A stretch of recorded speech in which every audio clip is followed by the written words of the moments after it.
They said the Alpha King chose wrong, that he traded destiny for politics, that a man who abandons his soulmate for a crown deserves every ounce of hell that follows. 6 years ago, Crown Prince Vaelor Draven stood in that cathedral and married the wrong woman while his true mate watched from the shadows. Tonight, he just discovered she's been raising his children alone in the wilderness, and the empire that forced his hand wants them dead.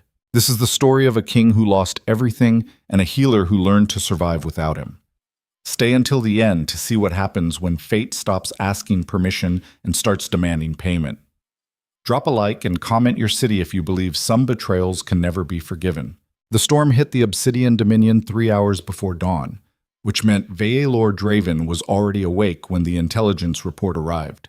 He stood in the war room of the Imperial Palace, staring at maps that showed territories he'd conquered and borders he'd defended, and none of it meant a goddamn thing anymore. His hands were braced against the obsidian table. His reflection stared back at him from the polished black surface like an accusation wearing a crown. The door opened without ceremony. Commander Thane entered with rain dripping from his cloak and an expression that suggested he'd rather be facing an enemy army than delivering whatever news he carried. The man had fought beside Vaelor through 7 campaigns. He knew when to speak and when silence was the smarter tactical choice. This wasn't a silence moment. Thane crossed the room and placed a leather folder on the table. His voice came out careful, measured, the tone soldiers use when they're about to shatter something fragile. We found her. Vaelor's hands went still against the stone. 6 years. 6 years of searching. 6 years of scouts disappearing into the frontier and returning with nothing but rumors and dead ends. 6 years of waking up beside a woman he didn't love in a palace that felt like a mausoleum. Where? Ashmore Hollow. Eastern frontier. Beyond the Pine Territories. Vaelor's jaw tightened. The eastern frontier was where maps gave up and civilization forgot to follow. Frozen mountains, deep forests, settlements that survived through stubbornness rather than prosperity. The kind of place people went when they wanted the world to stop looking for them. He forced his voice level. Is she alone? Thane's hesitation lasted 2 seconds too long. That was when Vaelor knew the intelligence report contained something worse than her location. The commander opened the folder. Inside were sketches made by a scout with decent artistic skill and a good memory for faces. 2 children, maybe 5 years old, a boy with silver eyes and dark hair, a girl with the same coloring but a sharper expression. Thane's voice dropped lower. They're yours. The words hit like a blade between the ribs. Vaelor stared at those sketches, at eyes he recognized because he saw them every morning in the mirror, at the set of the boy's jaw that matched his own, at the girl's expression that suggested she inherited her mother's ability to see through lies before they were even spoken. The war room seemed to tilt. He'd married Evelyn Marrow because the Imperial Council demanded it, because House Marrow controlled the southern trade routes and the Empire needed that alliance to survive, because crowns require sacrifices and love is a luxury kings can't afford. That's what the High Regent told him the night before the wedding. That's what Vaelor told himself every day since. But the soul knows truth even when a man spends years running from it. The bond never formed with Evelyn, no matter how many times they performed the rituals, no matter how many times the court physicians examined them, no matter how many political heirs the council demanded. The bond refused to exist because fate doesn't negotiate with empires. Seraphine had been his. The bond awakened the moment they met. One glance across a diplomatic summit and his wolf nearly tore through his skin trying to reach her. Not the aristocrats trained to manipulate kings, not the bloodline daughters groomed for power. A healer's daughter, with ink on her fingers and eyes that looked at him like he was just a man instead of a future emperor. For the first time in his life, Vaelor wanted something more than conquest. Then the Empire intervened. He'd made his choice. Now he was staring at the cost. How long have you known? Thane met his eyes. The scout confirmed it 2 days ago. I wanted to verify before bringing it to you. 2 days. 2 days Thane had carried this information alone because he understood what it meant. Because commanders learn to recognize the moment a war becomes personal. Vaelor's voice came out rough. Does the council know? Not yet. But they will. Information like this doesn't stay buried. The implication settled into the room like poison gas. If the Imperial Council learned about the children, they'd be declared heirs. legitimate bloodline, political assets. The machinery of dynasty would grind forward, and those kids would be dragged into the same power games that destroyed their parents. Unless someone stopped it. Vaelor looked up from the sketches. "Get me a horse." Thane's expression shifted. "Your Highness, I'm going alone. That's not strategically sound. I don't care about strategy. I care about seeing my children before the Empire decides their weapons." The commander's jaw tightened, but he didn't argue. Men learned not to argue with Vaelor when his voice took on that particular edge. The tone that suggested orders were formalities and resistance was futile. Thane gave a short nod and left the war room. Vaelor stood there in the silence that followed, staring at sketches of children who'd spent 5 years growing up without him. Children who probably didn't know his name. Children who had a mother who taught them survival while their father wore a crown and pretended the emptiness was worth it. The storm outside intensified. Rain hammered against the palace windows like the universe was demanding payment for every wrong choice ever made. Check. 3 days later, Vaelor rode into Ashmore Hollow just after sunrise. He'd crossed half the continent alone, traveling through territories where bandits watched from the tree line and winter still clung to the mountain passes like it had nowhere better to be. He wore plain leather instead of royal insignia. No crown, no guards. Just a man on a horse trying to outrun 6 years of regret. The settlement appeared through morning mist like something from a half-forgotten memory. Small timber houses clustered around a central square. Smoke rising from chimneys. Gardens still frost-covered but organized with careful precision.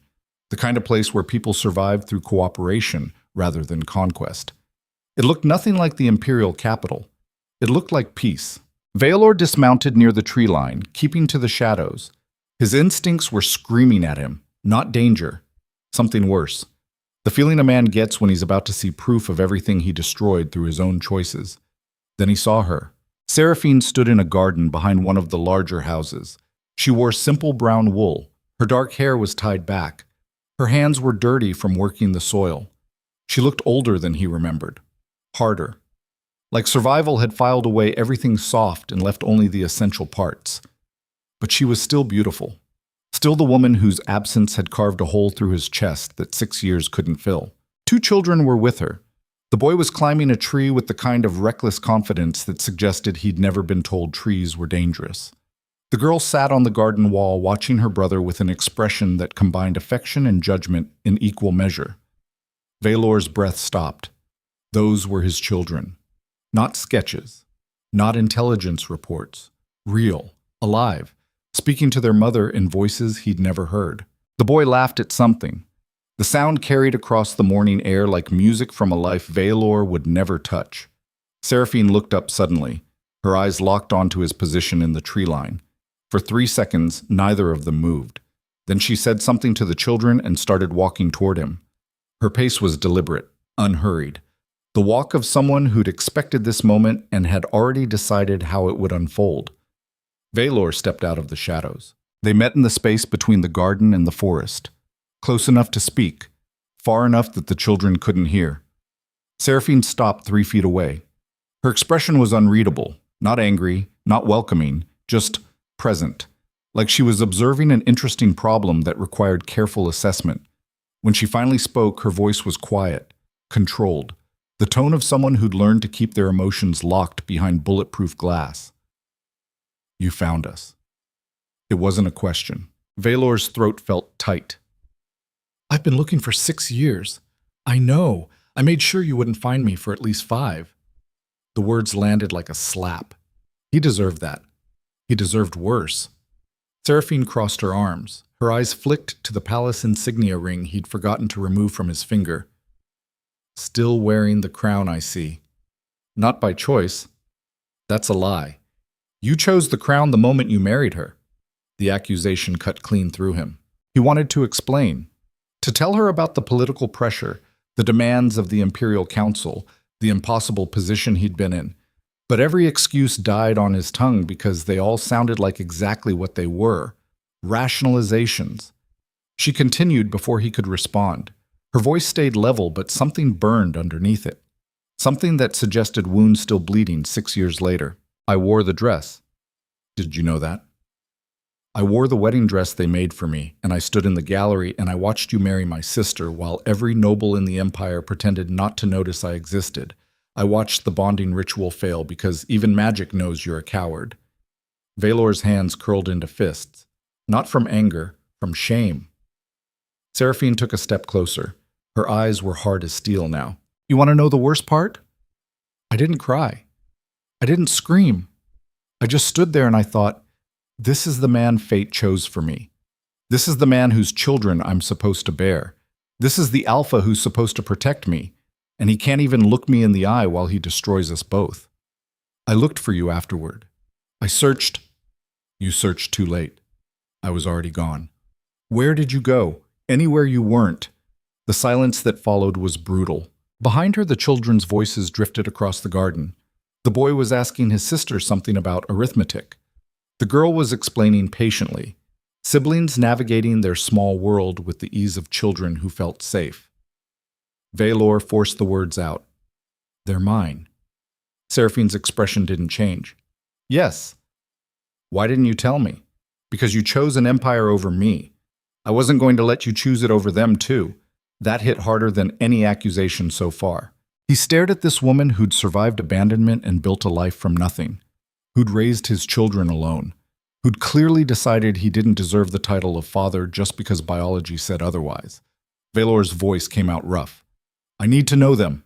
No, you need to leave. I'm not leaving without what? Your children? Your mate? Your second chance? You don't get those. You traded them for a throne. I didn't know you were pregnant. Seraphine's laugh was bitter. You didn't ask. You married Eveline and you went back to your palace and you played king while I learned to deliver my own babies in a cabin with no midwife because the empire you served made sure I had nothing. The words painted a picture that made Vaelor's chest hurt. He imagined her alone, pregnant, giving birth in some frozen frontier settlement without help, raising twins through winter with no support, teaching them to survive because their father was too busy ruling territories to remember what mattered. His voice dropped. I'm sorry. Sorry doesn't change the past 6 years. I know. But I'm here now. That doesn't mean you're welcome. She turned to walk away. Vaelor's hand shot out. Not to grab her, just to reach, just to bridge the space between what was and what might still be possible. His voice broke. Please. Seraphine stopped.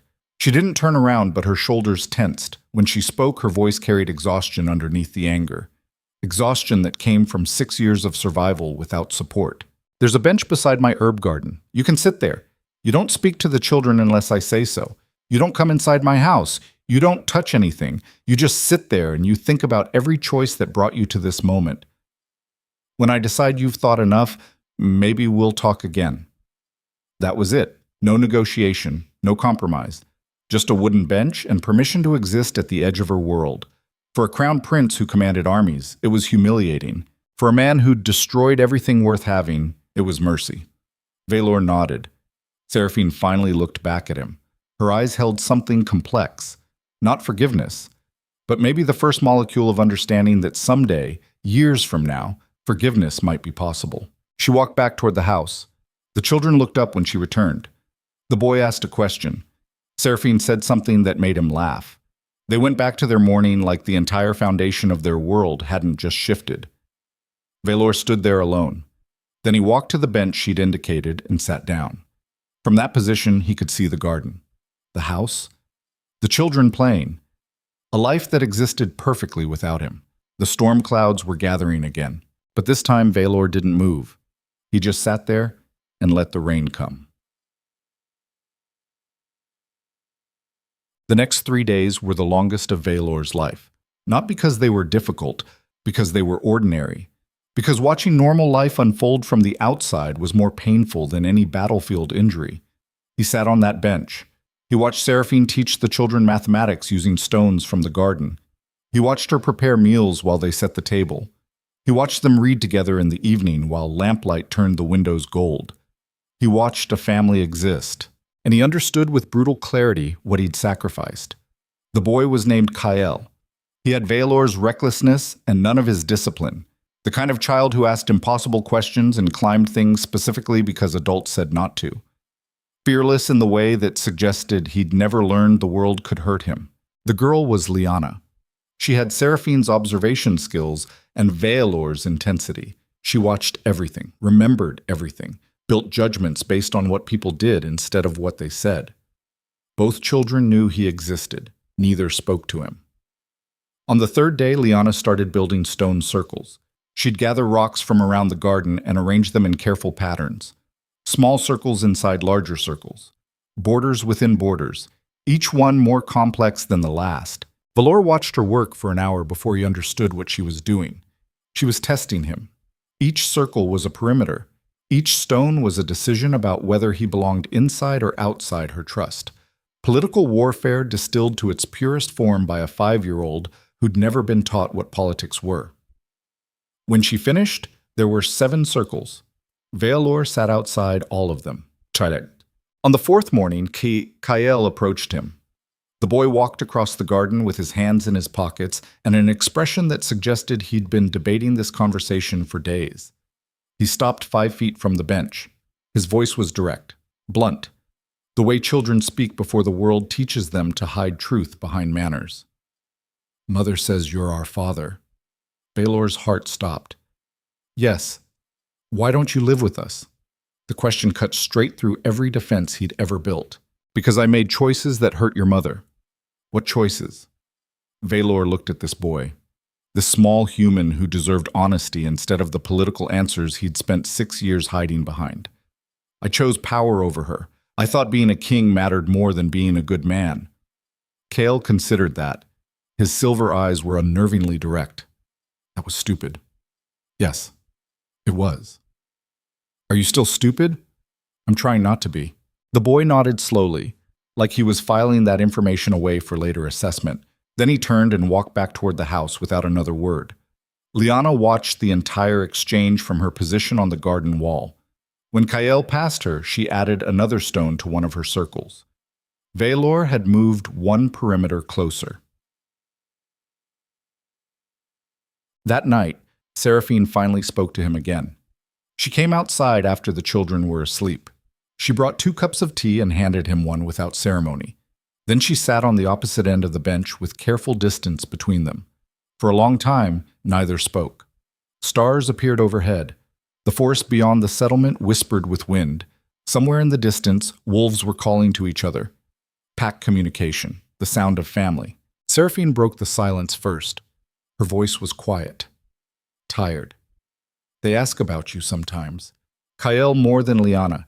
He wants to know why some children have fathers, and he doesn't." Vaelor's throat tightened. "What do you tell him? That his father made a choice that hurt us. That love sometimes isn't enough when power gets involved. That people are complicated, and sometimes they fail the ones who need them most. That's generous. It's honest. I won't lie to them about you, but I won't paint you as something you're not either." She took a sip of tea. Her profile was sharp against the lamplight coming from the house. "You've been sitting on that bench for 4 days. Most men would have given up by now." "I'm not most men." "No. You're a king who abandoned his mate and is now trying to figure out if redemption exists." The accuracy of that statement was devastating.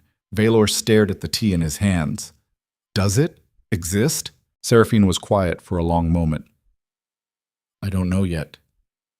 Ask me again in a year." A year. The timeline stretched out like a sentence. 365 days of proving himself, of earning trust one morning at a time, of learning to be a father instead of a king. He could return to the capital, resume his throne, rule the empire the way he'd been trained to rule it. Efficient, brutal, alone. Or he could stay here and learn what it meant to be something other than powerful. The choice should have been impossible.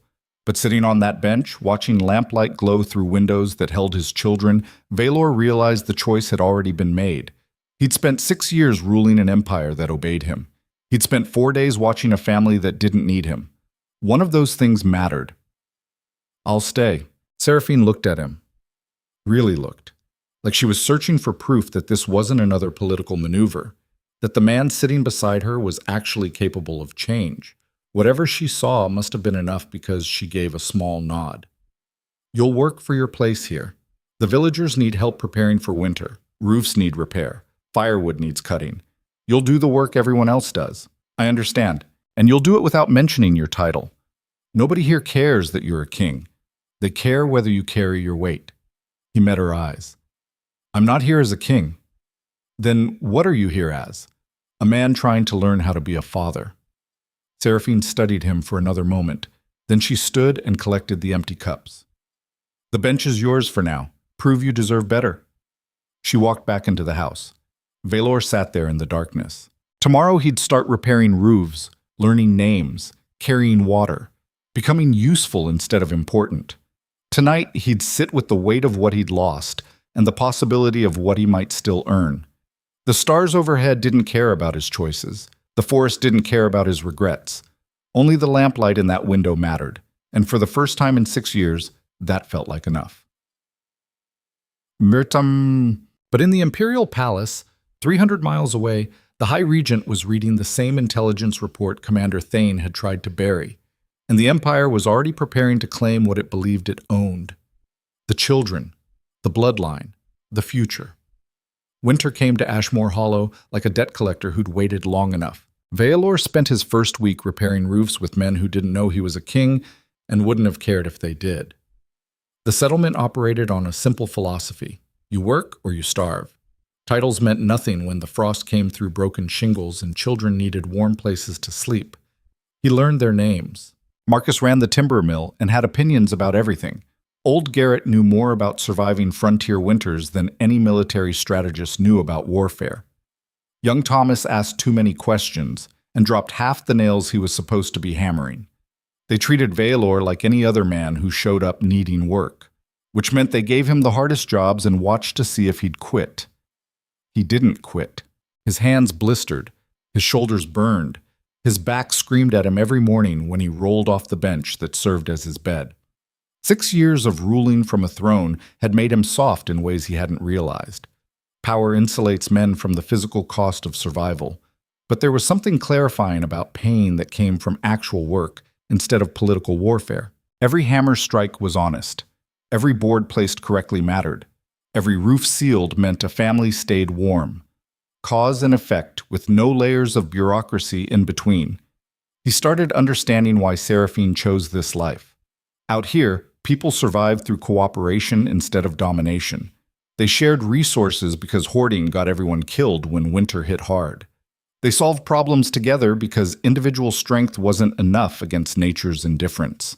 The Empire operated on opposite principles. Consolidate power.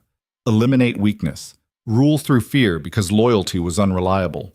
Sacrifice individuals for collective stability. Treat people like assets on a strategic map instead of humans with names and families and dreams that mattered.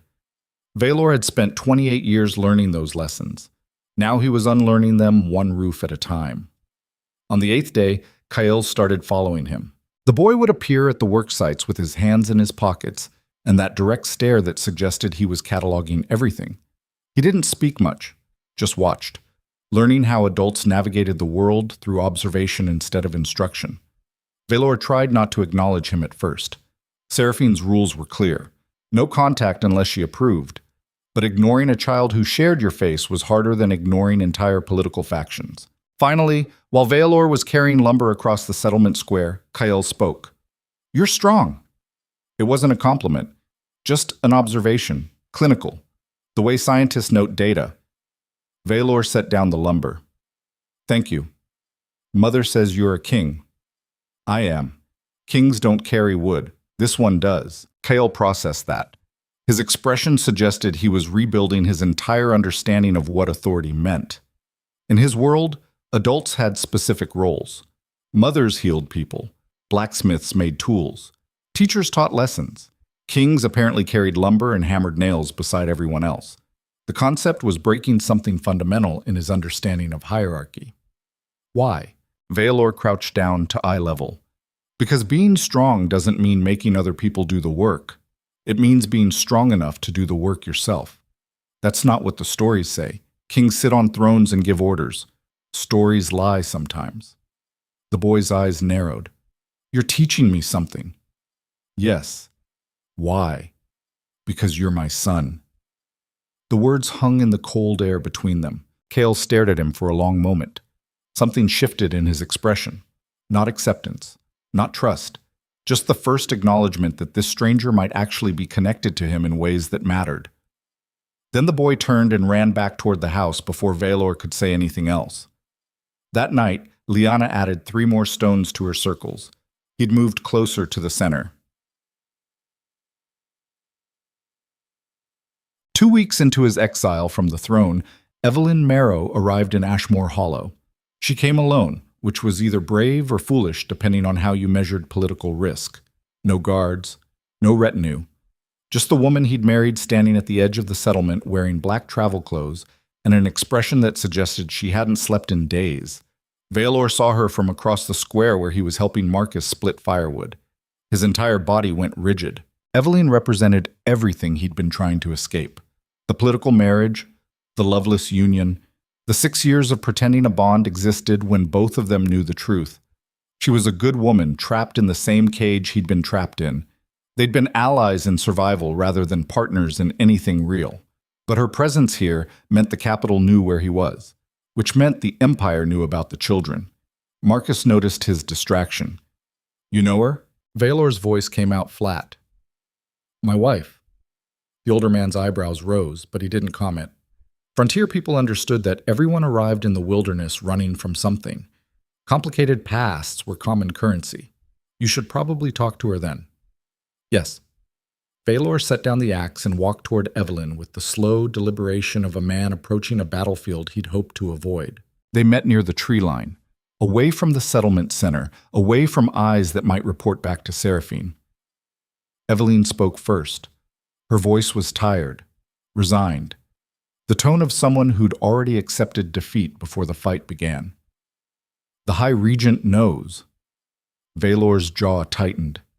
"How much?" "Everything. The children. Your location. The fact that you've been here for 2 weeks playing carpenter while the Empire falls apart. I'm not playing anything." "No? Then what do you call abandoning your throne, choosing something that matters more?"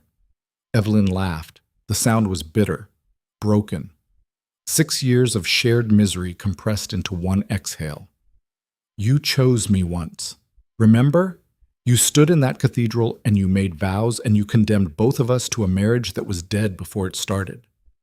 Now you're choosing her and those children, and where does that leave me?"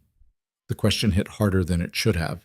Vaelor had spent so much time thinking about what he'd done to Seraphine that he'd forgotten Evelyn was also a casualty of the same political machinery. She'd been forced into a marriage with a man who'd never love her, made to perform public devotion while privately understanding she'd always be second choice, expected to produce heirs with a bond that refused to form. She'd survived 6 years of humiliation, too.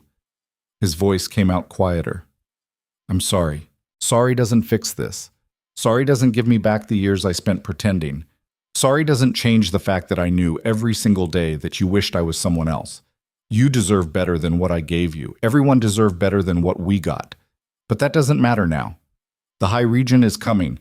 The Imperial Council has decided those children are state assets. They're going to take them whether you cooperate or not." The words landed like a death sentence. Vaelor's hands curled into fists. "Over my dead body. That can be arranged. You really think you can fight the entire Empire? If that's what it takes."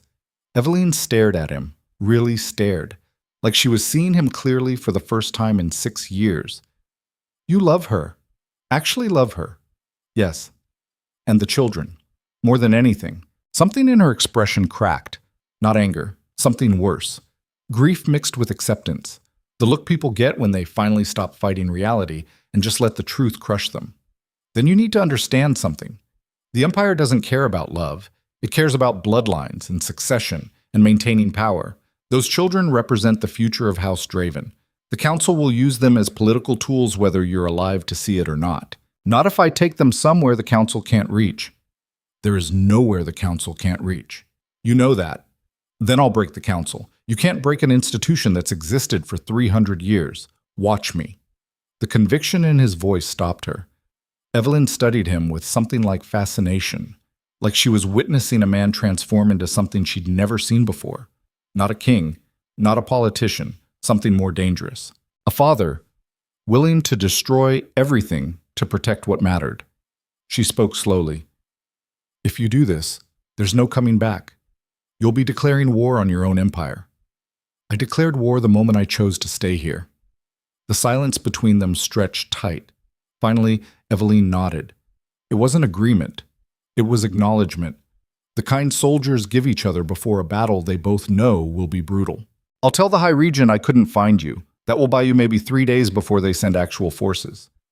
Use that time to prepare. Why are you helping me? Because I spent 6 years married to a man who was already dead inside. If there's even a chance you can actually live, someone should have that. Even if it's not me. She turned to leave. Vaelor's voice stopped her. Evelyn. She looked back. You deserved better. I should have fought harder to stop the marriage. Yes, you should have. But you didn't, and now we both have to live with that. She walked away through the trees without looking back.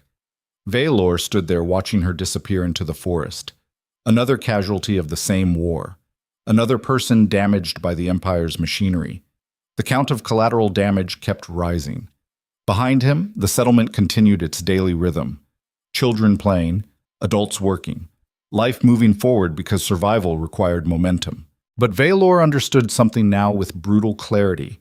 The Empire was coming for his children, and he had 3 days to decide whether he'd surrender or burn the whole system down. That night, he told Seraphine everything. They sat in her small kitchen after the children were asleep.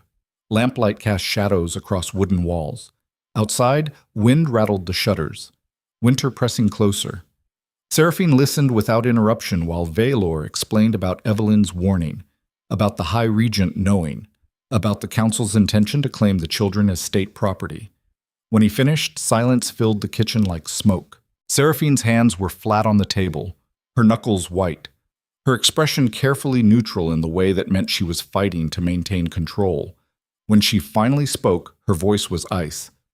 I will kill anyone who tries to take my children. It wasn't a threat. It was a fact, delivered with the same certainty someone might say water is wet or winter is cold. Vaelor believed her absolutely. This was a woman who'd given birth alone, who'd raised twins through frontier winters with no support, who'd survived abandonment and built a life from nothing. She'd already proven she could endure anything. Now she was proving she'd destroy anything that threatened what she'd built. He leaned forward. We need a plan. I have a plan. We disappear. Deeper into the frontier. Somewhere even your scouts can't find us. That's not a plan. That's running. I've been running for 6 years. I'm good at it. You shouldn't have to run anymore, and you shouldn't have abandoned us. But here we are. The accusation cut clean, but Vaelor didn't flinch from it. He'd earned that blade. He'd earned worse. His voice stayed steady. I can protect you, but not by running. By dismantling the system that thinks it owns people. Seraphine laughed. The sound was sharp, disbelieving. You're one man. This Imperial Council is 300 years of accumulated power. You really think you can fight that? I think I can expose it. The corruption. The way they treat people like commodities. The fact that they force political marriages and destroy actual bonds. If the territories knew the truth, they'd revolt. The territories already know. They just don't care because it doesn't affect them. Then we make them care. How? By making it personal. By showing them what the Empire really does. By being living proof that the system is broken. Seraphine stared at him. Her expression was unreadable. You're serious. I've never been more serious about anything. This will destroy you. The moment you speak against the Council publicly, you'll lose everything. The throne, your title, your protection. I lost everything 6 years ago when I chose wrong. Everything after that was just pretending. The words hung between them. Seraphine's mask cracked slightly. Underneath was something raw, something that looked like hope fighting against 6 years of learned caution. She spoke quietly. You understand what you're suggesting. You're talking about revolution. I'm talking about burning down a system that treats human beings like political chess pieces. And if you fail, then at least I failed trying to protect what actually matters. The kitchen fell silent again. Outside, something moved in the darkness. A fox, maybe. Or wolves. The frontier was full of predators, inside and outside the human settlements. Seraphine stood and walked to the window. She stared out into the night with her arms crossed. Her reflection in the glass looked older than her years, harder. When she spoke, her voice carried the weight of someone making a decision that would reshape everything. If we do this, we do it together. Not you protecting me, not you fixing things alone. We're partners, or this doesn't work. Vaelor stood, walked to where she was, stopped close enough to feel her presence, but far enough to respect the distance she'd maintained for weeks. Partners. She turned to face him. Her eyes searched his, looking for proof that this wasn't another political maneuver, that the man standing in her kitchen was actually capable of keeping promises this time. Whatever she found must have been enough because she gave a short nod. 3 days. We have 3 days to prepare before the Empire comes. We use that time to build alliances. The frontier settlements, the border territories, everyone who's been hurt by the central authority. He met her eyes. We start a war. We finish one that's been going for centuries. The distinction mattered. This wasn't conquest. This was liberation, not for glory, for survival, for the right to live without empires deciding who people were allowed to love. Seraphine held out her hand. Vaelor took it. Her skin was rough from work, scarred from 6 years of frontier survival, real in ways palace hands never were. The touch sent electricity through both of them. The bond. Still there after 6 years. Still waiting, still refusing to die even when everything else had. Seraphine pulled her hand back quickly, like she'd touched fire. Don't. We have work to do. The bond comes later, if we survive. If we survive. The kitchen felt smaller suddenly, more dangerous, filled with possibilities that terrified them both. Vaelor stepped back. You should sleep. Tomorrow we start building an army. I don't need sleep. I need a strategy. We'll work on both. She almost smiled. Almost. The expression died before it fully formed, but Vaelor saw it anyway. Progress. But yet... The next morning, they called a settlement meeting. Everyone gathered in the central square. About 50 adults, various ages and backgrounds. People who'd come to the frontier for different reasons but stayed because Ashmore Hollow felt like home. Seraphine stood on the raised platform they used for community announcements. Vaelor stood beside her, visible, present, no longer hiding at the edges. The crowd murmured, confusion mixing with curiosity. The stranger who'd been repairing roofs was suddenly standing beside their healer like he belonged there. Seraphine raised her hand for silence. Her voice carried across the square. Clear, strong. The tone of someone who'd earned authority through action instead of inheritance. Most of you know me. I've lived here for 6 years. I've delivered your children. I've healed your injuries. I've never asked for anything beyond fair trade and basic respect. Nods throughout the crowd. Agreement, trust. She continued, Today I'm asking for something more. The Empire is coming. They want my children. They believe they own them because of bloodline and succession. They're wrong. But being wrong doesn't stop empires from taking what they want. The crowd shifted, unease spreading like contagion. Marcus called out from near the front, Why would the Empire care about your kids? Because their father is Crown Prince Vaelor Draven, and I'm asking all of you to help me keep them free. Silence crashed across the square. 50 people stared at Vaelor with new understanding. Not a stranger, not a drifter. The future king of the Obsidian Dominion standing in their settlement square, covered in sawdust and asking for help. Old Garrett spoke up. His voice was rough with age and skepticism. You're asking us to fight the Empire. I'm asking you to protect children. The Empire part is secondary. The Empire doesn't see it as secondary. The Empire sees it as treason. Seraphine stepped forward. Her voice cut through the tension like a blade. I know what I'm asking. I know the risk. If you want to leave, now is the time. Take your families and go somewhere the Empire won't look for collaborators. I won't blame anyone who chooses safety. Nobody moved, not because they weren't afraid, because frontier people understood something city dwellers often forgot. Sometimes safety isn't found in running. Sometimes it's found in standing together against forces that want to break you apart. Young Thomas spoke up. His voice cracked slightly. Nervous but determined. What do you need us to do? Seraphine glanced at Vaelor. a question in her eyes. Your move. He stepped forward. For weeks he'd been just another man in the settlement. Now he was asking them to see him as something else. Not a king, something more dangerous, a leader worth following into a fight they might not survive. His voice carried across the square.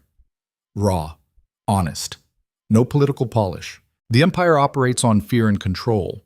They force marriages that destroy bonds. They treat people like assets. They punish anyone who challenges their authority. I know because I was part of that system. I enforced those rules. I believed the Empire mattered more than the people it crushed. He paused. Let the words settle. I was wrong. And I'm done pretending otherwise. 3 days from now, forces will arrive to claim my children. We can either surrender them to a life of political manipulation, or we can fight back. Not just for Kael and Liana, for everyone who's ever been told their lives matter less than power structures. Marcus crossed his arms. You're talking about rebellion. I'm talking about protecting what's ours. The distinction landed.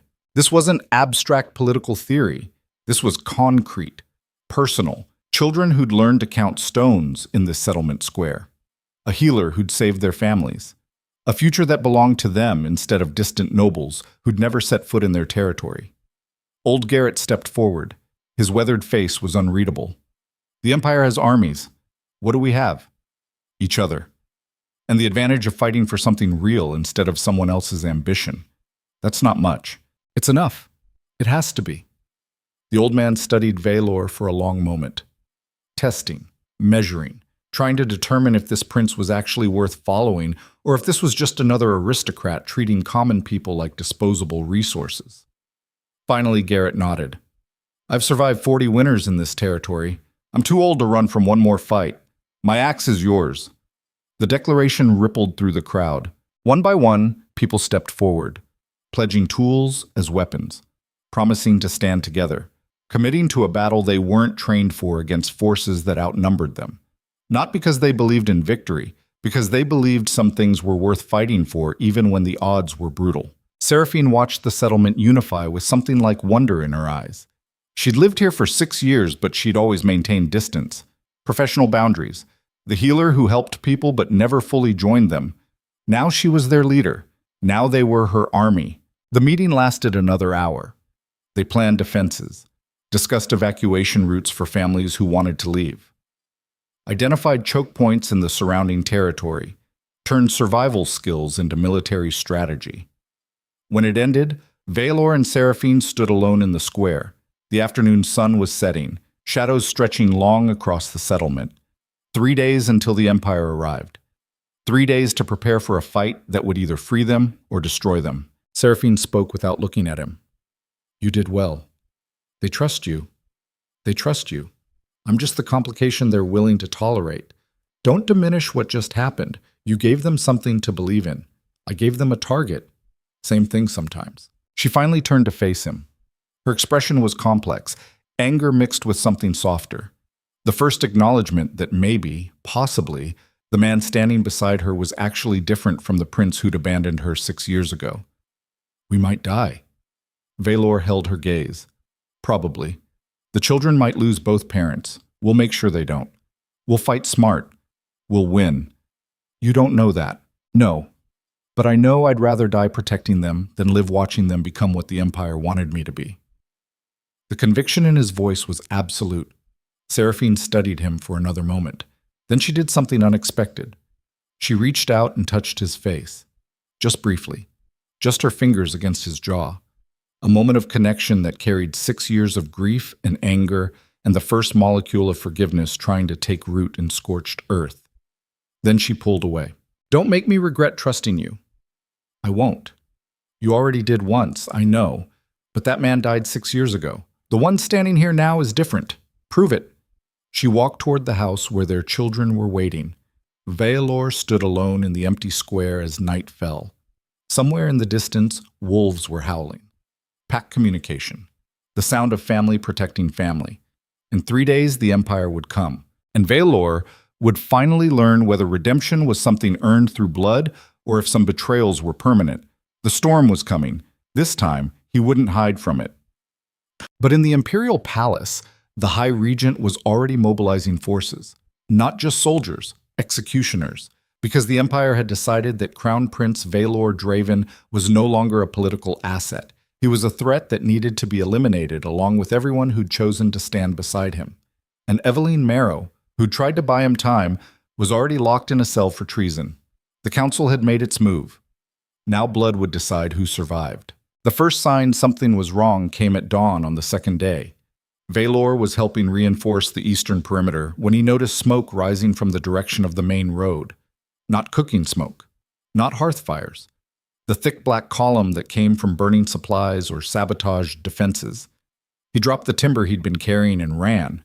Marcus was already at the scene when Vaelor arrived. The older man stood beside what had been their primary weapons cache. Now it was ash and twisted metal. 3 days of preparation destroyed in a single fire that had burned hot enough to melt steel. Vaelor's voice came out flat. "What happened?" Marcus's face was grim. Someone said it, deliberately, used accelerant to make sure nothing survived. Who? The question hung in the cold morning air like an accusation waiting for a target. Around them, other settlers gathered, faces showing confusion mixing with fear. They'd spent 2 days turning farming tools into weapons and organizing defense rotations. Now their arsenal was gone, and the Empire would arrive tomorrow with professional soldiers carrying actual military equipment. Old Garrett pushed through the crowd. His expression was harder than usual. "We have a problem bigger than the fire." Vaelor's jaw tightened. "What problem?" 3 families left during the night, packed their belongings and disappeared before sunrise. Took their supplies with them. The words landed like punches. Desertion before the battle even began. Not because people were afraid, because someone had convinced them the fight was already lost. Vaelor scanned the crowd. Who else is thinking about leaving? Silence answered him. Not the comfortable silence of people considering options. The tense silence of people who'd already made decisions and were waiting to see if anyone would challenge them. Young Thomas spoke up. His voice was uncertain, defensive.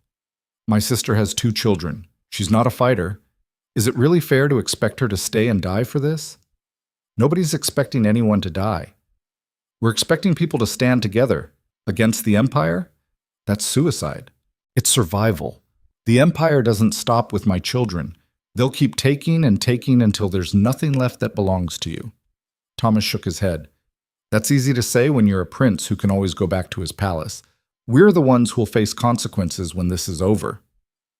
The accusation cut deeper than it should have, because Thomas wasn't entirely wrong. Vaelor had options these people didn't. He could potentially negotiate, claim temporary insanity, find some political solution that would save his life while everyone who'd supported him burned. That realization was why empires kept power. Because the people at the top always had escape routes the people at the bottom never did. Vaelor forced his voice level. "I'm not going back. Whatever happens here, I face it with you. That's what you say now. It's what I'll say when Imperial soldiers arrive too." Another settler called out from the back. Her voice carried anger mixed with fear. "How do we even know you're telling the truth about any of this? Maybe you're just using us as shields while you play out some political game with your wife." "Former wife, and this isn't a game. Everything's a game to people like you." The crowd murmured agreement. Vaelor felt the situation slipping. Not because of the fire, not because of the desertions, because trust was fragmenting under pressure, and once that foundation cracked, entire structures collapsed. He looked at Marcus, the man who'd worked beside him for 2 weeks, who'd treated him like an equal instead of royalty. Marcus met his eyes but didn't speak. That silence said everything.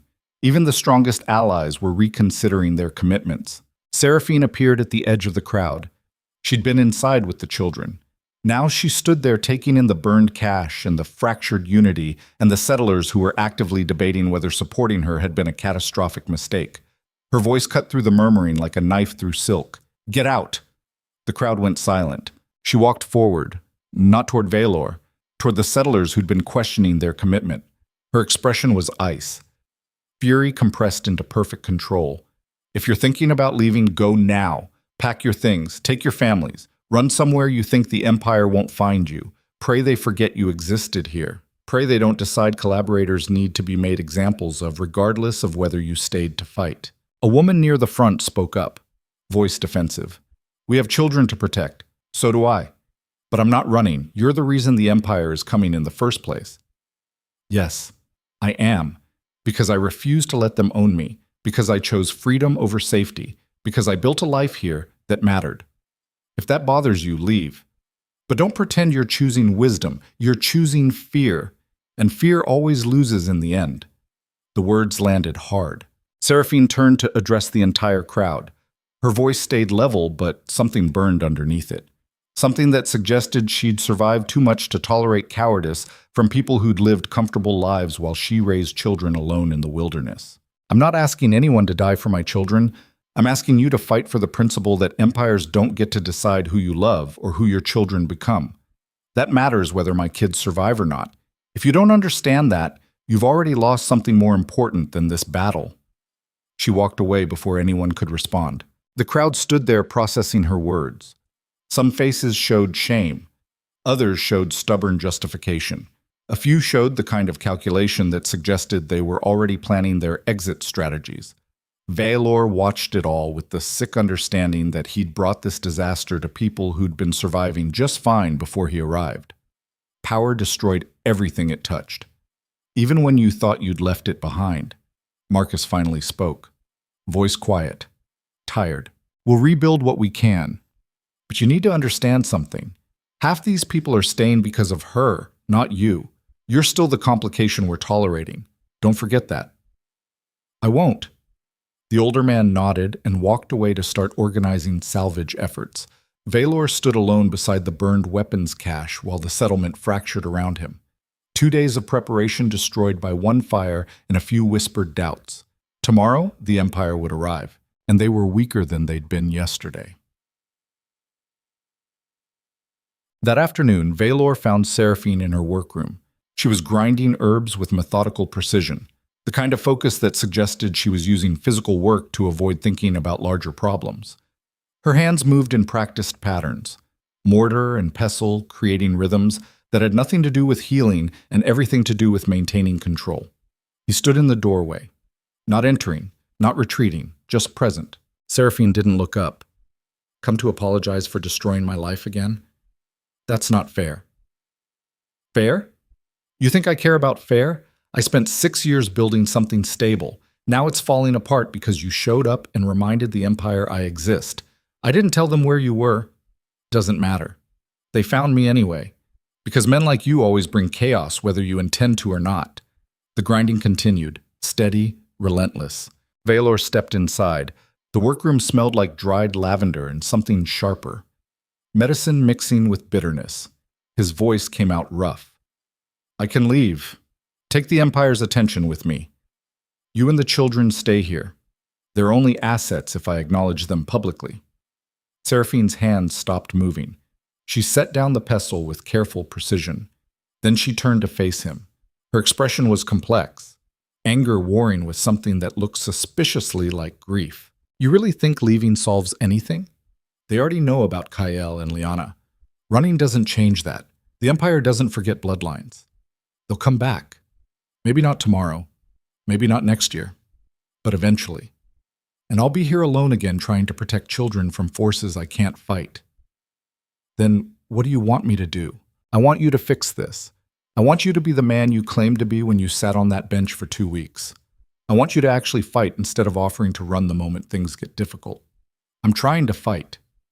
Are you? Because from where I'm standing, it looks like you're watching everything fall apart and waiting for someone else to solve it. That's not... The door burst open. Kael stood there breathing hard. His eyes were wide, scared in a way Vaelor had never seen before. The boy's voice came out high, panicked. Mother, Liana's gone! Seraphine was moving before the sentence finished. She pushed past Vaelor and ran toward the main house with a speed that suggested she'd been preparing for this moment since the day her children were born. Vaelor followed. They searched the house, the garden, the surrounding area, calling Liana's name into spaces that echoed it back empty. The girl was nowhere. Seraphine's voice stayed level, but her hands were shaking. When did you last see her? Kael's face crumpled. We were playing near the tree line. I went inside to get water. When I came back, she was gone. I thought she was hiding, but I checked all her spots and she's not there. Show me where. The boy led them to the edge of the settlement, to the place where forest met civilization, where predators waited in shadows and children were taught never to wander alone. Vaelor crouched beside small footprints in the dirt, Lyanna's size, leading into the trees. But there were other prints too. Adult boots, military pattern. His blood went cold. They took her. Seraphine's face drained of color. Who? The Empire. This is a message. Surrender or lose both children.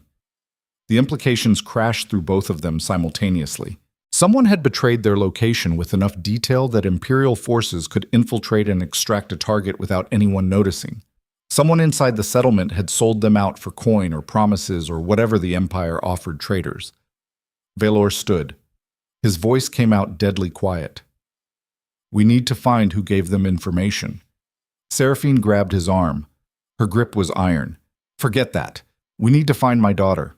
They'll use her as leverage. They'll demand I return to the capital and bring Kael. They'll threaten to hurt her if we don't comply. Then what do? We give them what they want. The words hung between them like poison. Seraphine stared at him, disbelief mixing with horror. You're saying we surrender. I'm saying we use their tactics against them. They think they have leverage. We make them believe they've won. Then we take everything back. That's insane. That's strategy. And if it fails, if they hurt her before we can execute whatever plan you're imagining, then I will personally dismantle every person involved piece by piece until there's nothing left but screaming. The conviction in his voice was absolute, primal. The kind of promise alphas make when their children are threatened and consequences stop mattering. Seraphine searched his eyes, looking for proof this wasn't empty bravado, that the man standing in front of her was actually capable of the violence his tone suggested. Whatever she saw must have satisfied her because she gave a sharp nod. We go together, both of us. They want to surrender, they get one, but we're getting Lyanna back tonight. The settlement won't support us if we leave. The settlement already abandoned us. Screw them. The bitterness in her voice cut through everything else. These were her people, her community. She'd lived here for 6 years, healed their children, saved their lives. And the moment real danger arrived, they'd fractured into self-preservation and betrayal. That lesson would leave scars deeper than any physical wound. Vaelor turned toward the house. We move fast. Weapons, supplies, anything useful. We leave in 20 minutes. Seraphine grabbed Kael's shoulder. You stay with Marcus. Don't leave his sight. Don't trust anyone else. Your father and I are getting your sister back. Kael's voice was small, terrified. What if you don't come back? She crouched down to his eye level. Then you survive. You remember everything I taught you. You grow up strong, and you never let anyone tell you who you have to be. Understand? The boy nodded, tears streaming down his face. Seraphine pulled him into a fierce hug. Then she stood and walked toward the house without looking back. Vaelor met Kael's eyes. Your mother and I are going to fix this. I promise. You promised before. You promised the bond meant something. Then you left. The accusation was devastating precisely because it was true. Vaelor crouched down. This time is different. How do I know that? Because last time I chose power. This time I'm choosing you, all of you, and I will burn the entire empire down if that's what it takes to keep you safe. Kael stared at him for a long moment, testing, measuring, trying to decide if adults ever told the truth, or if survival meant assuming everyone lied. Finally, the boy nodded. Get Lyanna back. We will. Vaelor stood and followed Seraphine into the house. Behind him, the settlement continued its daily rhythm. People working, talking, pretending everything was normal while their community disintegrated around them. Cowardice often wore the mask of practicality. It took exactly 18 minutes to prepare. Weapons, medical supplies, food, everything they could carry. Seraphine moved through her house with mechanical precision, not looking at the spaces where her children played, not acknowledging that this might be the last time she saw this place. Vaelor watched her build armor out of necessity. Every item packed was another layer of protection against the emotions trying to break through. Mothers became terrifying when their children were threatened. They turned grief into fuel and fear into weapons. They discovered reserves of strength that hadn't existed until the universe demanded payment in blood. Seraphine was transforming in real time, not into a victim, into something far more dangerous. They left through the back entrance without ceremony. No goodbyes, no explanations. Just two people moving toward a fight that would either end in rescue or massacre. The forest swallowed them within minutes. Behind them, Ashmore Hollow continued existing without them. A settlement that had chosen survival over solidarity, safety over sacrifice. History would not be kind to their choice, but history was written by survivors, and nobody knew yet who would survive the next 24 hours. They tracked the Imperial soldiers through techniques Seraphine had learned during 6 years of frontier survival and Vaelor had learned during a decade of military campaigns. Boot prints in soft earth, broken branches marking passage, the subtle signs of people moving quickly through unfamiliar territory while carrying something precious and fragile. A child. The trail led northeast, away from Ashmore Hollow, toward Imperial territories where the Council's authority was absolute and resistance was crushed before it could organize. They walked in silence, no conversation, just movement fueled by purpose that transcended language. Seraphine's face was set in hard lines. Her eyes scanned the forest with predatory focus. She'd spent 6 years protecting her children from wolves in winter and wilderness. Now she was hunting humans. The transition was seamless. That was what empires never understood about the people they pushed to the edges. Survival skills were transferable. The mother who could trap rabbits and cure meat could also track soldiers and plan ambushes. Desperation made tacticians of everyone. 2 hours into their pursuit, Vaelor stopped suddenly. His hand shot up, silent signal for halt. Seraphine froze, her breathing shallow, controlled. Ahead through the trees, firelight flickered. Voices carried on night air. The Imperial soldiers had made camp, confident enough to stop, arrogant enough to believe pursuit was impossible. They were wrong. Vaelor and Seraphine crept forward, using darkness and forest cover to approach undetected. Years of training and survival instinct combining into something efficient and deadly. The camp was small. 6 soldiers, professional military based on their formation and equipment. They'd built a fire and established a perimeter, standard Imperial protocol. And in the center, sitting beside the fire with her hands bound, was Liana. The girl was crying silently, tears streaming down her face, but her expression wasn't broken. It was furious. 5 years old and already learning that the world hurt people and the only defense was refusing to break. Seraphine's entire body went rigid. Vaelor felt her coiling, preparing to charge straight into the camp. Maternal instinct overriding tactical awareness. He grabbed her arm, held firm. She turned on him with eyes that promised murder. He leaned close, whispered directly into her ear. "We do this smart. You go in screaming, they kill her to eliminate leverage. We wait. We plan.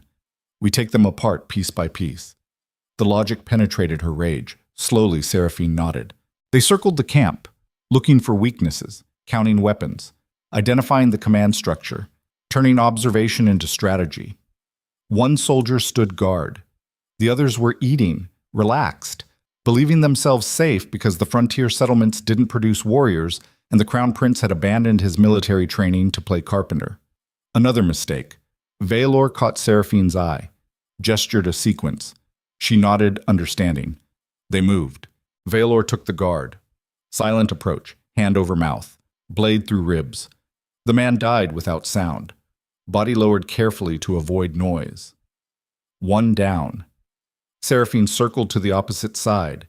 She pulled a small glass vial from her pack. Poison derived from frontier plants.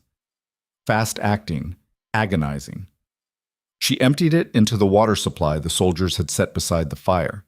Tactical warfare learned from 6 years of survival. 2 soldiers drank within 5 minutes. They started convulsing before they understood what was happening.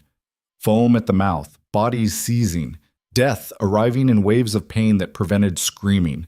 The remaining 3 soldiers scrambled for weapons. Too late. Vaelor emerged from the shadows with steel in his hands and 6 years of rage fueling every movement. He wasn't fighting as a prince. He was fighting as a father who'd failed once and refused to fail again. The first soldier died fast. Throat cut, blood spray across firelight. The second put up resistance. Military training versus royal combat instruction. The fight lasted 10 seconds. Then Vaelor's blade found his heart. The third tried to grab Lyanna, use her as shield. Seraphine put an arrow through his eye from 30 feet away. The arrow had been in her pack, the bow constructed from materials she'd gathered while Vaelor fought. One shot. Perfect accuracy, the kind of skill that came from hunting for survival instead of sport. The soldier dropped. Silence crashed across the camp. 6 Imperial soldiers dead in under 3 minutes. Efficient, brutal. The kind of violence that happened when parents became weapons and mercy stopped being relevant. Lyanna sat frozen beside the fire, her eyes huge, taking in the carnage, the bodies, the blood-soaked forest floor. Seraphine ran to her, cut the bindings, pulled her daughter into an embrace that tried to absorb all the terror of the last few hours. The girl started sobbing, real crying now, the kind that came from deep wells of fear and relief, mixing into something overwhelming. Vaelor stood at the perimeter, scanning the darkness, making sure no other soldiers waited in the shadows. His hands were covered in blood. His breathing was harsh. Adrenaline still flooding his system. He'd killed 6 men tonight, 6 people who'd been following orders, 6 casualties in a war that was only beginning. The cost kept rising. Seraphine looked up from holding Lyanna. Her face was streaked with tears and dirt. Her expression was devastated and grateful and furious all at once. "Is she hurt?" Vaelor crouched beside them, checked Lyanna for injuries, bruises on her wrists from the bindings. Otherwise unharmed. The soldiers had been transporting cargo, not interrogating prisoners. "She's fine. Scared, but fine. We need to move. More will come." The reality settled over them like a shroud. This wasn't victory. This was temporary survival. The Empire had sent 6 soldiers.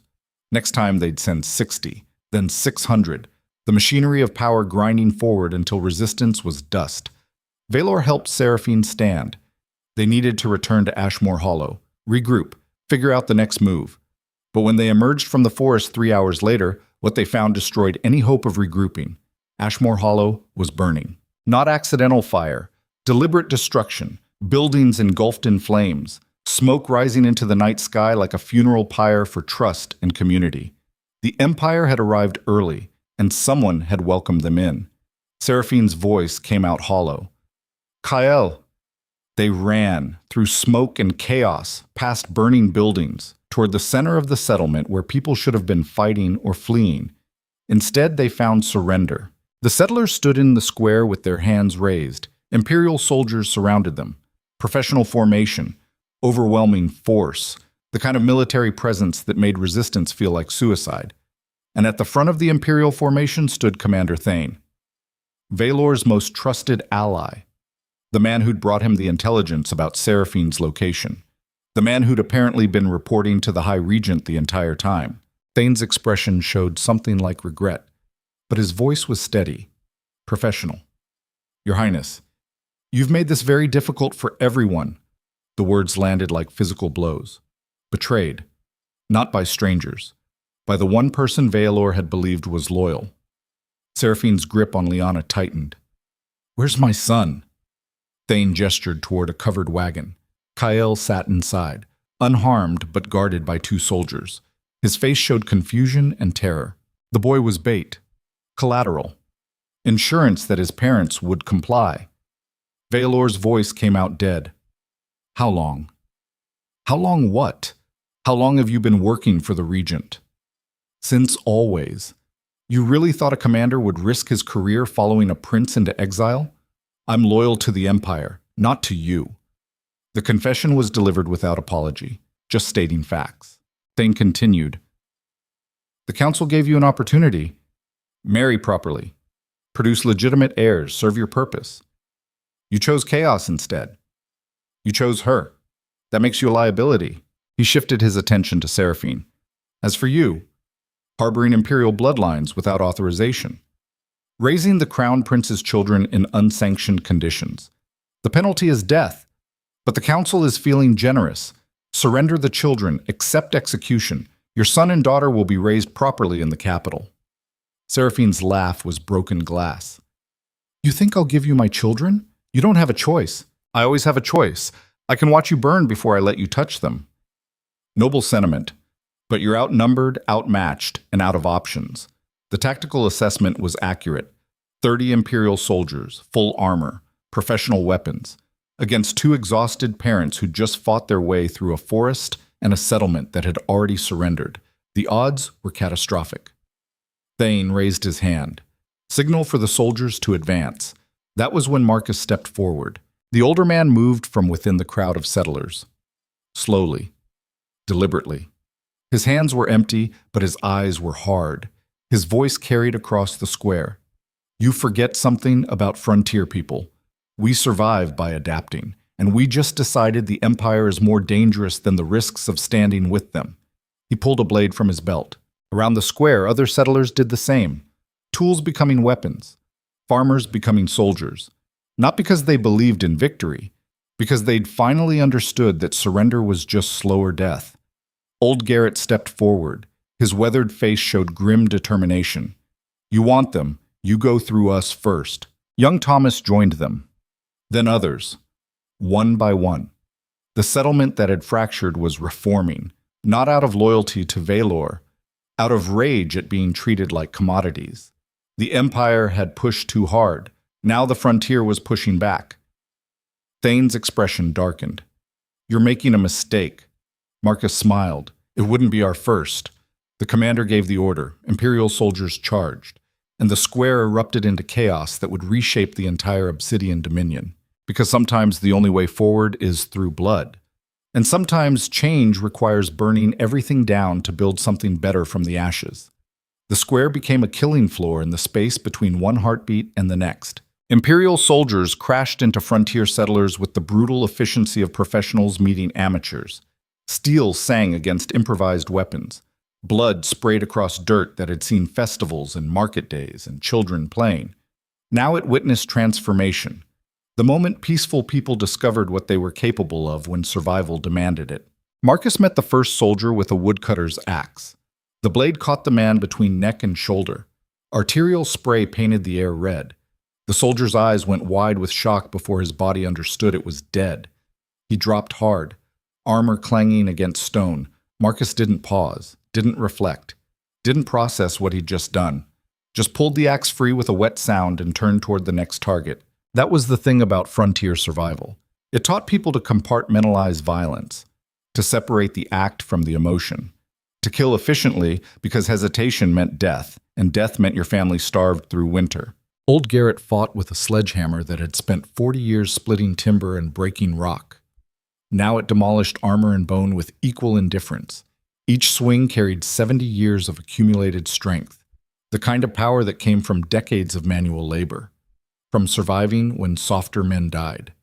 He moved like someone who'd outlived 3 wives and countless friends by understanding that nature didn't care about mercy. The frontier had always been brutal. The Empire just pretended it wasn't. Now both sides were being honest about it. Young Thomas went down fast, Imperial blade through his ribs, puncturing lung. The boy who'd questioned whether this fight was worth dying for got his answer written in blood across the settlement square. His eyes went wide. Confused, betrayed, like he couldn't quite believe the universe had stopped being theoretical and become devastatingly real. He reached for the wound, fingers trying to hold organs inside where they belonged, failing. His mouth worked, forming words that never came out. Then he collapsed. That was how most people died, surprised that mortality actually applied to them, that violence had consequences beyond stories and songs. Death was always shocking to the people experiencing it. Seraphine pulled Liana toward the nearest building, away from the immediate combat, away from the soldiers and the settlers and the space where human beings were reducing each other to meat. The girl was still crying, still traumatized, still processing the fact that adults who were supposed to protect children had turned the world into a nightmare of steel and screaming. But Seraphine had survived 6 years alone in wilderness that killed people regularly. She knew how to function through trauma, knew how to prioritize survival over processing. Emotional breakdown could wait until everyone was safe, or dead, whichever came first. She shoved Liana through a doorway, into a small room that smelled like flour and dried herbs, normal domestic space contaminated by proximity to violence. Stay here. Don't move. Don't make noise. I'm getting your brother. Mother, Please don't leave me again. The words cut through everything, through the battle noise, through the tactical thinking, through the armor Seraphine had built from 6 years of abandonment and survival. She crouched down fast, grabbed her daughter's face, looked directly into eyes that were too young to hold this much fear, too innocent to understand why the world had become teeth and claws. I will always come back for you. Always. That's what mothers do. We survive, we fight, we come back, understand? Liana nodded, still crying but trying to be brave, trying to be the strong daughter her mother needed instead of the terrified child she actually was, 5 years old and already learning to hide herself. Seraphine kissed her forehead, tasted salt, tears and sweat mixing. Then she stood and ran back toward the chaos. Because the wagon holding Kael was still surrounded by Imperial soldiers, still guarded by men who believed children were negotiable assets, still treating her son like he was property that could be claimed through superior force. That miscalculation was about to cost them everything. Vaelor was already moving toward the wagon. He fought through soldiers with the methodical brutality of someone who'd spent a decade learning how to kill efficiently. Royal combat training meeting street fighting desperation. Every move calculated for maximum damage with minimum waste. No flourishes. No showmanship. Just precision violence designed to reduce threats as quickly as possible. A soldier swung at him. Heavy overhead strike meant to cleave skull. Vaelor deflected with his blade. Let the force slide past. Stepped inside the guard while the soldier was overextended. Drove his weapon up through the ribcage at an angle that punched between ribs and found the heart. Twisted. Felt the muscle tear. The soldier's eyes went blank. Consciousness departing before pain could register. Body dropped like a puppet with cut strings. Vaelor pulled his weapon free and kept moving. No hesitation. No remorse. No pause to acknowledge that he'd just ended a life that probably had family and friends and dreams. Just purpose compressed into violence. He'd become what the Empire created. A weapon. A tool designed to eliminate threats to authority. But now he was pointed at the Empire itself instead of its enemies. That redirection changed everything. Training remained the same, technique remained the same. Only the target had shifted. Thane watched from near the wagon. His expression was unreadable. Not angry, not scared, just calculating. Running scenarios, trying to determine if this rebellion could still be contained or if it needed to be eliminated entirely. Commanders thought in terms of acceptable losses and strategic necessity. People were chess pieces. Emotions were irrelevant. Victory was everything. Defeat was unthinkable. That philosophy worked until the chess pieces stopped cooperating. Vaelor reached the wagon perimeter. 3 soldiers blocked his path. Professional stance, coordinated defense. They'd trained together, fought together, bled together. Now they'd die together. All 3 attacks came simultaneously. Triangulated assault designed to overwhelm single opponents through superior numbers and coordination. Vaelor moved like water, like violence given human form and purpose. He'd spent 6 years sitting on thrones making decisions that got people killed from comfortable distances, signing execution orders, approving military campaigns, watching maps instead of faces. Now he was close enough to feel their last breaths, close enough to see fear in their eyes before the light went out, close enough that blood splashed hot against his skin. It was intimate, personal, honest in ways politics never was. The first soldier's throat opened, jugular severing, blood pressure spraying like a fountain. He grabbed at the wound, fingers trying to hold what couldn't be held, drowning in air on his own blood. The second took a blade through the eye. Brain death instant. Body collapsing without ceremony. The third managed to land a hit. Steel scraped across Vaelor's ribs. Not deep enough to kill, but deep enough to hurt. To remind him that invincibility was an illusion kings told themselves. That bodies were fragile. That death waited for everyone regardless of title. Pain exploded across his side. White hot. Nerve-ending screaming. He killed the third soldier anyway. Blade through the throat. Then kept moving toward Kael. Because pain was irrelevant when children needed protecting. Thane stepped into his path. No weapons drawn yet. Just 2 men who'd fought beside each other for a decade now, standing on opposite sides of a divide that couldn't be crossed with words or compromises. The commander's voice was steady, calm, the tone he used in war councils when discussing casualties and supply lines. Stand down. This doesn't have to end with you dead. It ends with my children safe. Everything else is negotiable. They're not yours anymore. The moment you abandon your throne, you forfeited your claim. The council owns them now. They're imperial assets. Bloodline, succession. The machinery keeps turning. The council owns nothing. The council owns everything. That's how empires work. That's how they've always worked. You knew that when you swore your oaths, when you accepted the crown, when you agreed to be part of the system. I was wrong. Those oaths were built on a system that treats people like commodities, that forces marriages and destroys bonds and sacrifices individuals for collective stability. I'm done serving it. Then you die here, along with everyone who chose to follow you, along with every settler who believed your promises. Their blood will be on your hands. Better their blood honestly spilled than their souls slowly consumed by a system that treats them like tools. Philosophical. But philosophy doesn't stop steel. Thane drew his blade. The weapon was imperial steel, perfectly balanced, forged by master craftsmen who understood that killing tools needed to be elegant as well as efficient. It caught firelight like liquid silver, beautiful and deadly. Vaelor's blade was frontier-made, functional, scarred from use, the kind of weapon that got used instead of displayed. Ugly, but effective. The symbolism wasn't subtle. Empire versus frontier. Authority versus autonomy. The eternal fight compressed into this moment in a burning settlement square. They circled each other. Two warriors. Two philosophies. Both convinced they were fighting for something that mattered. Both probably right from their own perspectives. That was the tragedy of most conflicts. Good people on both sides believing their cause justified the bodies. Thane struck first, fast, precise. The kind of attack that came from professional training and muscle memory developed through 10,000 repetitions. He fought like someone who believed skill determined outcomes, that superior technique always defeated inferior preparation. Vaelor fought like someone who'd already lost everything once and refused to lose again.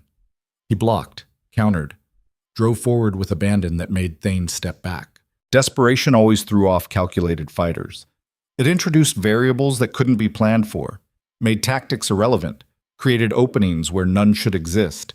They traded blows across the square, steel screaming against steel, each impact sending shockwaves up arms, each near miss a reminder that combat was one mistake away from death. One moment of inattention, one slip on blood-slicked stone. Around them, the battle continued its brutal arithmetic. Settlers were falling. Imperial soldiers were falling. The square was becoming a monument to the cost of choosing sides, to the price people paid when they decided some principles mattered more than survival. Bodies accumulated like currency paying for philosophical positions. Seraphine reached the wagon. She pulled herself up. Muscles burning, hands finding purchase on rough wood, kicked open the back panel. Two guards inside. Both turned. Both raised weapons. Professional response to threat. She threw a knife. Frontier accuracy developed from 6 years of hunting game to feed children. The blade caught one guard in the throat. Perfect placement. He made choking sounds. Wet, desperate, clawed at his neck trying to pull the steel free. Failing. Dying badly while his brain understood what was happening, but his body refused to stop fighting. The second guard charged. Mistake. Seraphine met him with a fury that transcended training. She wasn't a soldier. She'd never attended military academies or practiced formations. But she was a mother. And mothers became absolutely terrifying when someone threatened their children. Evolution had programmed that response into the deepest parts of the brain, the parts that predated language and civilization and law. The parts that understood violence was sometimes necessary for protecting offspring. She fought dirty, went for eyes, throat, groin, anywhere that caused maximum pain and damage. No rules, no honor, no pretense that combat was anything other than two animals trying to kill each other. Fingers found eye sockets, pressed. The guard screamed, dropped his weapon, grabbed at her hands.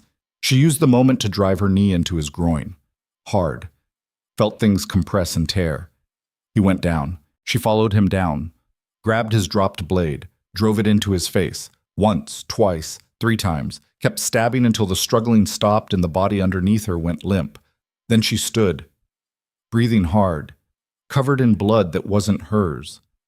Kael was huddled in the corner of the wagon, eyes wide, silent, watching his mother become something he'd never seen before. The boy had known her as healer, as teacher, as the person who bandaged cuts and told stories and made everything feel safe. Now he was learning she was also capable of savagery when circumstances demanded it. That lesson would reshape his understanding of strength, of protection, of what adults did when the world became teeth. Seraphine grabbed him, pulled him close. Her hands left blood prints on his shirt. "We're leaving. Right now. Stay with me. Don't look at anything. Just focus on my voice. Mother, what's happening? War. Evolution. The moment everything changes. The moment people stop pretending civilization is permanent and remember what we actually are underneath the performance." She lifted him. He was getting big, almost too heavy to carry. But adrenaline provided strength that normal physiology couldn't. She cradled him against her chest and moved toward the edge of the wagon, toward the tree line where darkness offered escape routes that soldiers couldn't follow. But Thane saw her moving. The commander's peripheral awareness was exceptional, combat-trained, able to track multiple threats simultaneously. He broke away from fighting Vaelor, sprinted toward the wagon, toward the woman carrying his primary objective. His voice cut through the chaos. "Stop her! Don't let them reach the forest." 3 soldiers peeled away from combat, fresh, uninjured. They moved to intercept Seraphine before she could reach the tree line. Professional formation, cutting off angles, herding her toward a corner where escape became impossible. She saw them coming, knew she couldn't fight while carrying Kael, knew she couldn't outrun professional soldiers carrying 40 pounds of child. The math was simple, brutal, unforgiving. She did the only thing possible. She stopped, set Kael down behind her, used her body as shield between him and the approaching soldiers. Then she turned to face them with empty hands and absolute conviction. Her voice came out level, calm, the tone people use when they've accepted death and decided to meet it on their own terms. When fear becomes irrelevant because the outcome is already determined. "You want him, you go through me first." The soldiers raised weapons. Professional, efficient. They'd kill her fast and take the boy. Mission accomplished. Acceptable casualties. That was when Marcus appeared from the side. The old carpenter moved with speed that belied his age, axe swinging in a horizontal arc that carried decades of accumulated rage. He took one soldier's head clean off, blade passing through neck vertebrae like they were soft wood. Momentum carried through. The headless body stood for a moment, nervous system still firing, muscles still responding to commands from a brain that was no longer attached. Then it collapsed, blood fountaining from the stump. The head rolled, came to rest against a wagon wheel, eyes still open, still processing the last moments before death. Old Garrett crashed into the second soldier, sledgehammer meeting armor. The impact sounded like a bell being struck by God. Deep, resonant. The soldier's chest caved inward, ribs driven into lungs and heart, internal structures pulverized. He dropped without sound, dead before his body registered the damage. The third soldier hesitated. That pause cost him everything. Combat was timing, milliseconds determining survival. Hesitation created openings. Openings became death. Seraphine grabbed a fallen sword, heavy, unfamiliar. She adjusted grip, drove it through the soldier's stomach, felt resistance. Muscle and fat and organs trying to stop penetration, pushed harder, twisted, pulled up, eviscerating him from groin to sternum. The man screamed, not defiance, not courage, just pure animal agony as his body came apart, as intestines spilled through the opening, as he looked down and saw his own insides becoming outsides. He tried to push them back in, hands grabbing at slippery organs, trying to maintain boundaries that no longer existed. She didn't watch him die, just turned and grabbed Kael again. Marcus met her eyes. His face was grim, accepting. "Go. We'll hold them. You'll die. Everyone dies. At least this death means something. At least I'm choosing it instead of letting age or disease choose for me." The simple acceptance in his voice was devastating. These were people who'd questioned supporting her 3 days ago, who'd debated whether getting involved was worth the risk. Now they were dying to buy her seconds of escape time, not out of loyalty to a cause, not from indoctrination or manipulation, from recognition that some moments defined what humanity meant, that sometimes ordinary people had to do extraordinary things. that sacrifice could be chosen instead of forced. This was one of those moments. Seraphine nodded. No words, just acknowledgement. Then she ran toward the tree line. Kael clutched against her chest, his face buried in her shoulder so he wouldn't see. Behind her, Marcus and Garrett turned back toward the remaining Imperial forces. 2 old men against professional soldiers. The odds were mathematical certainty. They'd die. Probably within minutes. Their bodies would join the others littering the square. They fought anyway. Because courage wasn't about winning. It was about choosing to stand when running was easier. About deciding that principles mattered even when the outcome was predetermined. About being the kind of person who could look at impossible odds and say, fuck it. Someone has to try. Vaelor saw Seraphine escaping, saw her reaching the forest, saw at least one of his children getting away from this nightmare. Relief crashed through him, pure, overwhelming, threatening to buckle his knees.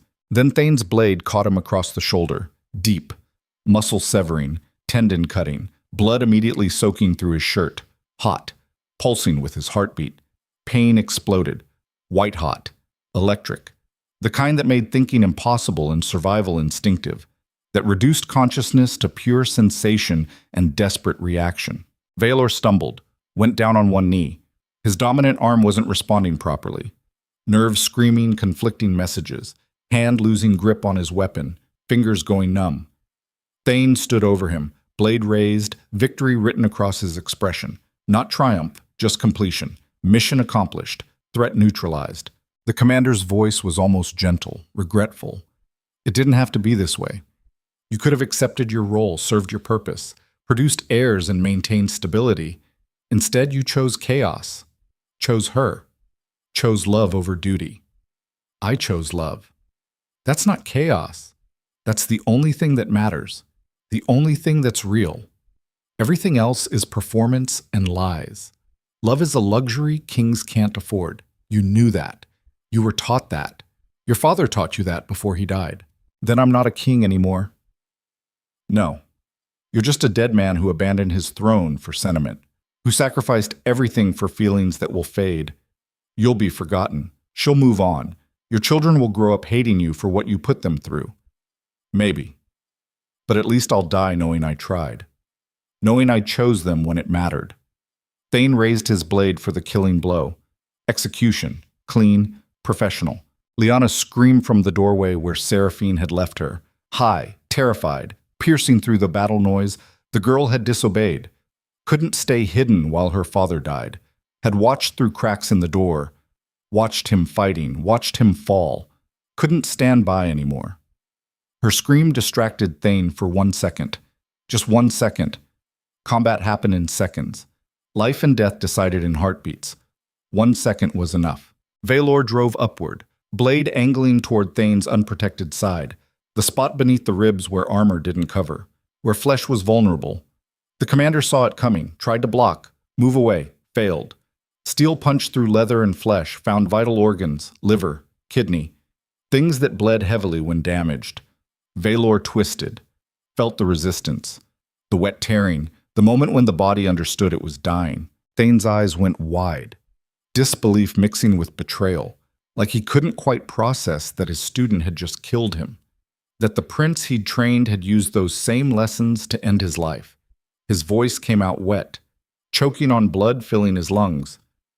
You were supposed to be better than this. I am better. That's why I'm choosing them over you. Over the Empire. Over everything I was taught mattered. Thane collapsed, blood pooling beneath him, spreading across stone, his breathing shallow, irregular, death arriving in stages instead of instantly, the body fighting even when the brain knew it was over. He looked up at Vaelor with something like understanding finally dawning in his eyes. Recognition. Acceptance.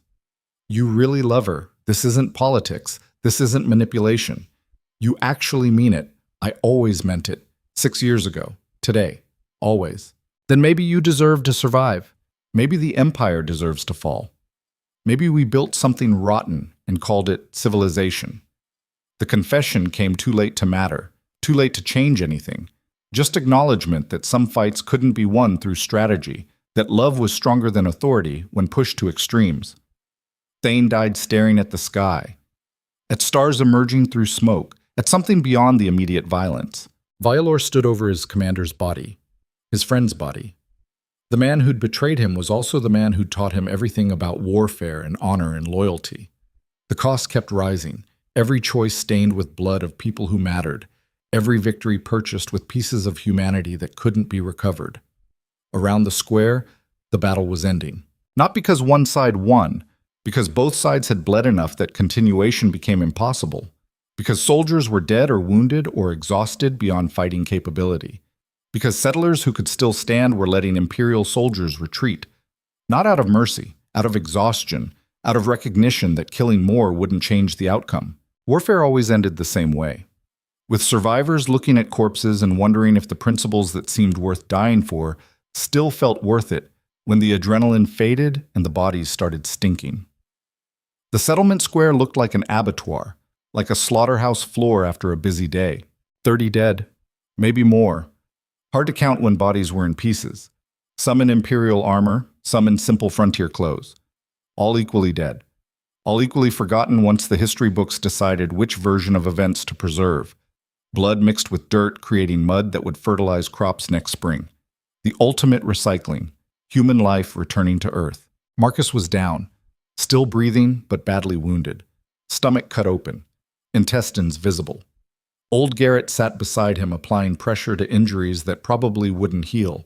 Two old men who'd bought Seraphine enough time to escape, who'd turned questionable survival into something that resembled heroism. Vaelor walked toward them, each step sending pain through his shoulder, blood loss making the world tilt, edges going fuzzy. But he needed to reach them, needed to acknowledge what they'd done. Marcus looked up as he approached. His face was gray, shock setting in, body realizing how badly it was damaged, but his eyes were clear. Did she make it? Yes. Both kids are safe. They reached the forest. You bought them enough time. Good. That's good. His breathing was labored, painful. Each word cost him effort. Each breath might be the last. Vaelor crouched beside him, ignored his own injuries. You didn't have to do this. You could have stayed out of it, could have let them take the children, could have survived. We tried that. Tried staying neutral. Tried pretending we could avoid choosing sides. Turned out watching people abandon each other felt worse than dying with purpose. Felt worse than living as cowards. The simple honesty cut through everything. These men had discovered something empires spent centuries trying to suppress. That people united by choice were more dangerous than people united by force. That shared belief created bonds stronger than steel or gold or fear. That was why revolutions terrified rulers. Not because of violence, because of the moment ordinary people decided they mattered, decided their lives had value beyond serving authority, decided to stand together even when standing meant dying. Marcus coughed. Blood flecked his lips, bubbling, lungs filling. You need to finish this. The Empire won't stop. They'll keep sending soldiers until everyone here is dead or surrendered, until Ashmore Hollow is erased from maps. I know. So what are you going to do? End it. Permanently. No more half measures, no more compromises. How? By giving them exactly what they want. Me. In the capital. Facing the council. Forcing them to acknowledge publicly what they've done. Making it impossible to hide behind political necessity and strategic requirements. That's suicide. Maybe. But it's also the only way this stops. They're coming for my children because I'm a threat to their authority. Remove me from the equation, the children become irrelevant. Just two frontier kids with no political value. Seraphine won't let you do this. She doesn't have a choice. This is the only play left. The only way to protect them permanently. Marcus studied him with fading eyes. You've changed. The prince who arrived here weeks ago would have run, would have chosen survival over sacrifice, would have protected himself first. That prince died sitting on a bench watching a life he couldn't touch. The man who replaced him understands that some things matter more than staying alive. That legacy is built through sacrifice, not survival. The older man smiled, faint, pained, blood on his teeth. Then you might actually be worth following after all. Might actually be the king we needed instead of the one we got. His eyes closed. His breathing stopped. Death arriving quietly after all the chaos. Just a body going still. Another life ending. Vaelor stood, walked to where Liana still stood frozen in the doorway. The girl's face was streaked with tears and soot. Her eyes held horrors no 5-year-old should see, images that would haunt her dreams for years, that would reshape her understanding of what the world actually was beneath its peaceful surface. He crouched in front of her, gently, carefully, like she was something precious and fragile that might shatter if handled wrong. His voice was soft. "I need you to be very brave. Can you do that?" She nodded, still crying, but trying to be strong, trying to be the daughter her father needed instead of the terrified child she actually was. "I need you to run. Follow the path your mother took. She'll be waiting in the forest. You tell her I'm going to the capital. I'm ending this. She'll understand." "No, you'll die. They'll kill you. Maybe. But you and Kael and your mother will live. That's all that matters. That's the only thing that's ever mattered. I don't want you to die. I just found you." The words broke something in his chest, something that had been holding together through willpower and necessity. He pulled her into a hug, held her like she was the only real thing in a universe of lies, like he could transfer 6 years of missed moments into this one embrace, like love could be compressed and delivered in seconds instead of years. When he finally pulled back, his voice was rough. "Neither do I. But I'm your father. Protecting you is literally why I exist. Now go. Run fast. Don't look back. Don't watch what happens next." Liana hesitated, torn between obedience and instinct, between trusting adults and believing her own assessment. Then she turned and ran toward the forest, small legs pumping, disappearing into darkness, into safety. Vaelor watched until she was gone, until he couldn't hear her footsteps anymore. Then he turned back toward the settlement square, toward the remaining Imperial soldiers who were regrouping, toward the wagon that would carry prisoners back to the capital. Old Garrett spoke from beside Marcus's body. His voice was tired, sad, heavy with loss. "You're really going to surrender. I'm going to do what I should have done 6 years ago. Stand in front of the council and tell them exactly what their system does to people. Make it public. Make it unavoidable. Force the territories to choose sides. Force everyone to acknowledge what's been happening. They'll kill you before you finish speaking, probably. But the message will be out. And messages spread faster than empires can suppress them, especially when they're written in blood. That's optimistic. That's all I have left. Hope that truth matters. That people care when they see what's actually happening instead of the sanitized version council's present." Vaelor walked toward the remaining Imperial soldiers, hands raised, unarmed, the universal signal of surrender. The soldiers surrounded him immediately, weapons drawn, waiting for treachery, for the attack they'd been trained to expect from desperate enemies. Their lieutenant stepped forward, young, maybe 25, professional despite his age. "Where's the woman and the children?" "Gone. You're not getting them. Then we'll hunt them down. The frontier isn't infinite. They can't hide forever. You can try. But the frontier knows how to hide people, knows how to disappear families. You'll spend years searching while your empire falls apart behind you, while other territories see what happened here and decide the council's authority isn't worth respecting." The lieutenant's jaw tightened, calculating.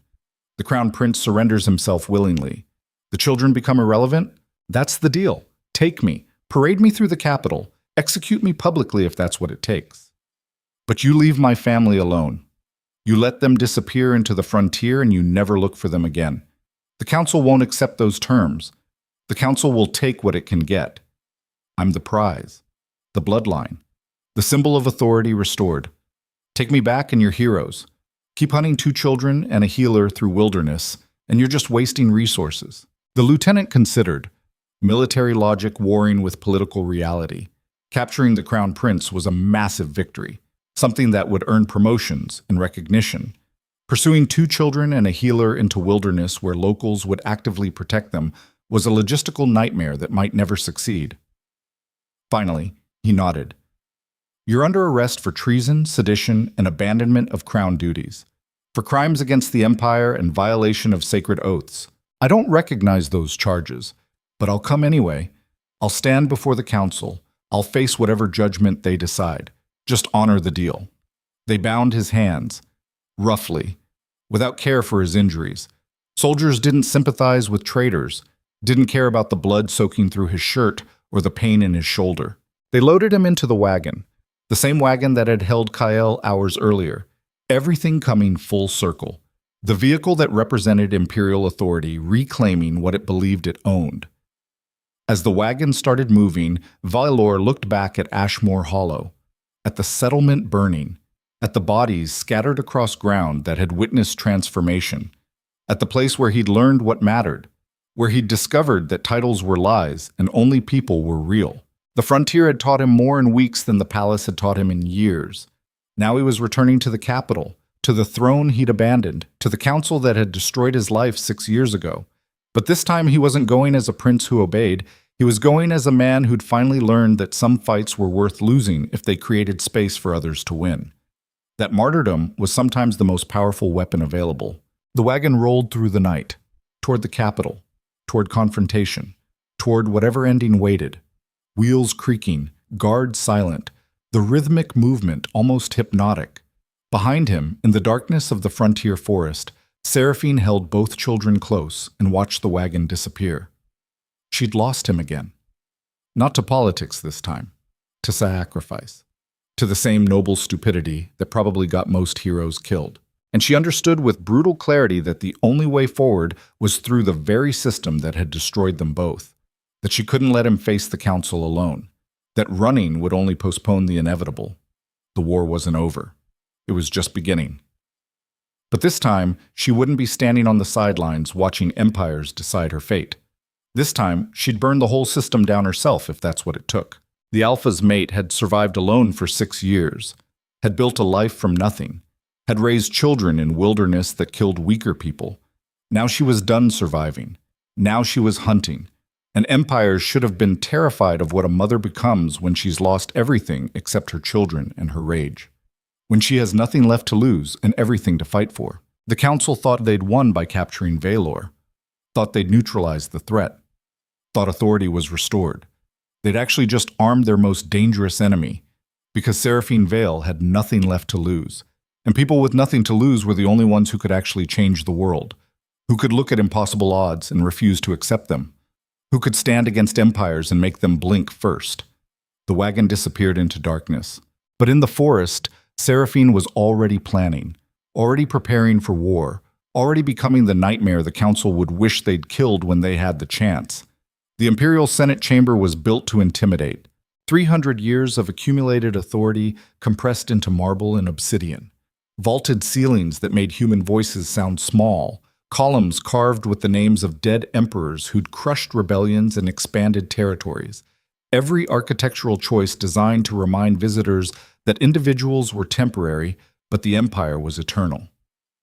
Vaelor stood in the center of the chamber wearing chains. They'd stripped him of everything except basic clothes. No insignia, no crown, no symbols of rank. Just a man in irons waiting for judgment from people who'd decided his fate before he arrived. The High Regent sat elevated above him. An old man who'd outlived 3 emperors by understanding that real power came from controlling information and manipulating fear. His face was carved from centuries of political calculation. His eyes held the kind of emptiness that came from spending decades treating human beings like chess pieces. Around the chamber, the Imperial Council filled their seats. Nobles and generals and administrators. The machinery that kept the empire functioning. Most looked at Vaelor with contempt, some with pity, a few with something that might have been respect for choosing principle over survival. The High Regent's voice echoed through the chamber, cold, formal, the tone of someone pronouncing sentence on insects. Crown Prince Vaelor Draven. You stand accused of treason against the Obsidian Dominion, abandonment of sacred duties, sedition, inciting rebellion, unauthorized reproduction, unlawful bonding, crimes against the stability of the realm. Vaelor said nothing, just stood there, waiting. The regent continued. You were given every advantage, born to rule, trained by the finest military minds, granted authority over millions. You chose to throw it away for a woman, for children conceived outside approved channels, for sentimentality that has no place in governance. Still, Vaelor remained silent. His silence was strategic. Let them talk. Let them recite their charges. let them believe they controlled this moment. Then he'd show them what actual power looked like. The regent leaned forward. "Do you have anything to say before this council passes judgment?" Vaelor raised his head, met the old man's eyes. When he spoke, his voice carried across the chamber with unexpected strength. Chains didn't make him smaller, they made him honest. "Yes, I have something to say," the council murmured, surprise mixing with anticipation. Public trials were usually formalities. Prisoners begged for mercy or maintained defiant silence. They rarely spoke with confidence. Vaelor took a breath. Let the moment settle. Then he began. 6 years ago, I stood in a cathedral and married a woman I didn't love because you told me the empire required it. You said bonds were inconvenient. You said love was irrelevant. You said kings sacrifice personal happiness for collective stability. I believed you. I obeyed. I destroyed the woman fate chose for me, and I married someone else to secure a trade alliance. The chamber was silent, listening. Do you want to know what happened? The bond never formed, no matter how many rituals we performed, no matter how many physicians examined us, because souls recognize truth even when empires refuse to. My wife and I spent 6 years trapped in a marriage that was dead before it started, both of us suffering, both of us pretending, both of us knowing we'd been sacrificed for strategic necessity. He paused, let the words land. Meanwhile, the woman I was supposed to bond with disappeared into the frontier, pregnant, alone. She gave birth to my children without help, raised them through winters that kill people, built a life from nothing while I sat on a throne and pretended the emptiness was worth it. Some council members shifted uncomfortably. Others maintained their masks of indifference. Vaelor's voice grew harder. This council treats people like commodities, like tools to be deployed for imperial benefit. You force marriages, you destroy bonds, you sacrifice individuals for collective power. You call it governance. I call it systematic cruelty dressed up as necessity. The High Regent's expression darkened. You dare lecture this council on governance? You abandoned your throne. You incited frontier settlements to rebel. You killed imperial soldiers. I killed soldiers who were trying to kidnap my children. That's not rebellion, that's protection. That's what any father would do when someone threatens his family. You forfeited your right to call them family when you chose the throne over their mother. The accusation cut deep because it was true. Vaelor's voice dropped. You're right. I made that choice. I chose power over love. I chose the empire over the woman who mattered.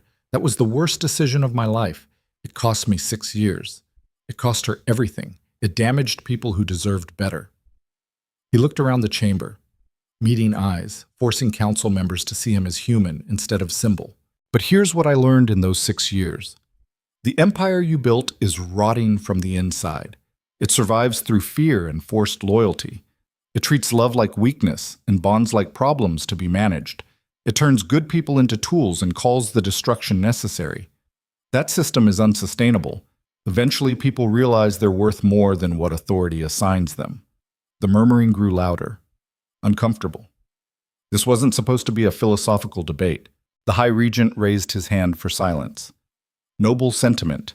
But sentiment doesn't govern empires. Hard choices do. Sacrifice does. The willingness to put collective good above individual desire. You lack that willingness. That makes you unfit to rule. Maybe you're right. Maybe I am unfit to rule. But not because I chose love, because I waited 6 years to choose it. Because I let you convince me that people were negotiable. Because I spent a decade enforcing a system I now understand is built on systematic dehumanization. His voice rose, carrying to the far corners of the chamber. To the scribes recording every word. To the guards standing at attention. To everyone who would hear this testimony and have to decide what they believed. You want to execute me? Fine. But execute me for the right reason. Not for treason. For finally understanding that an empire willing to sacrifice love, family, and truth for stability is already dead. It just hasn't stopped moving yet. The chamber erupted. Council members shouting, some demanding immediate execution, others calling for order. The careful choreography of political theater collapsing into genuine chaos. The High Regent stood. His voice cut through the noise like a blade. Silence. The chamber obeyed. Decades of accumulated authority compelling submission. The old man looked at Vaelor with something complex in his eyes. Not quite respect, more like recognition that the prisoner had just shifted the entire framework of the trial. You speak of love and family as if they're incompatible with duty, as if a ruler must choose between personal happiness and effective governance. Perhaps you're right. Perhaps the system is unsustainable, but it's the system that built this empire, that created stability across territories that would otherwise tear each other apart. You propose burning it down with nothing to replace it. I propose replacing it with something honest. Regional autonomy, voluntary alliance, bonds respected instead of destroyed. Power decentralized so no single council can treat people like property. Chaos. You're describing chaos. I'm describing freedom. The difference is whether you trust people to govern themselves or believe they need to be controlled. The philosophical divide was unbridgeable. Two worldviews meeting with no common ground. Authority versus autonomy. Empire versus individual. The eternal conflict playing out in real time.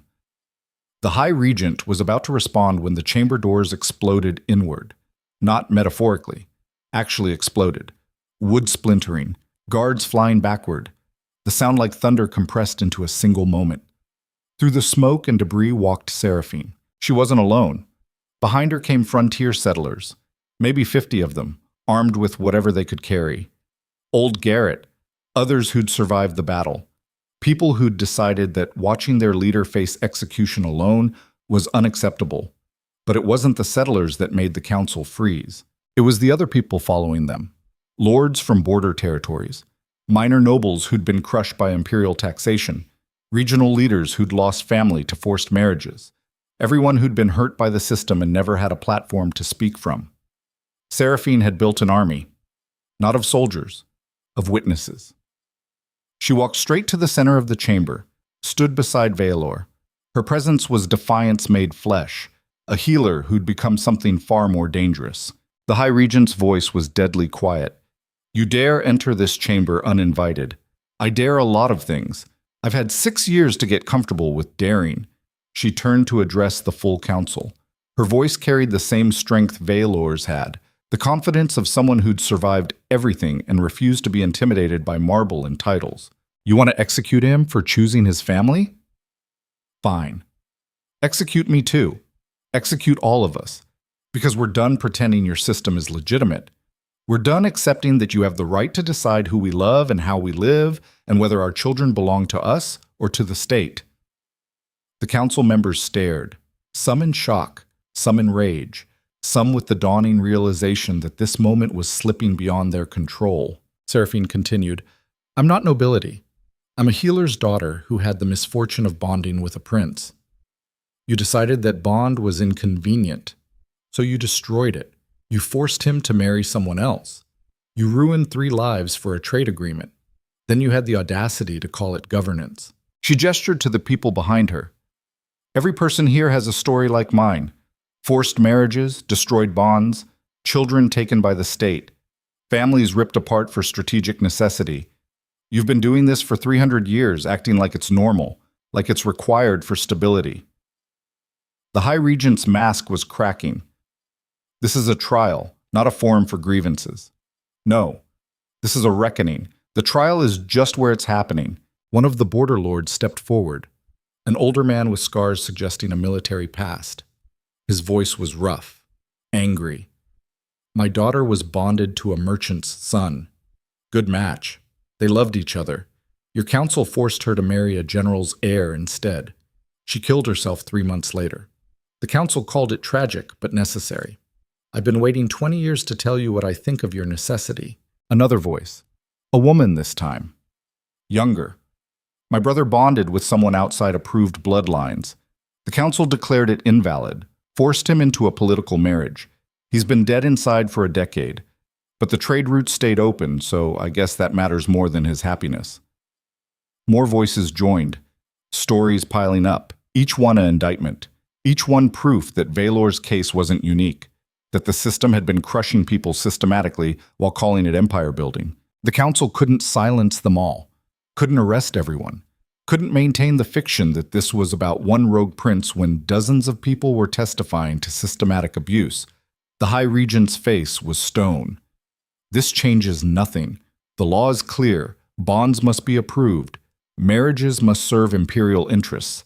Individual desire is subordinate to collective stability. Seraphine's laugh was bitter.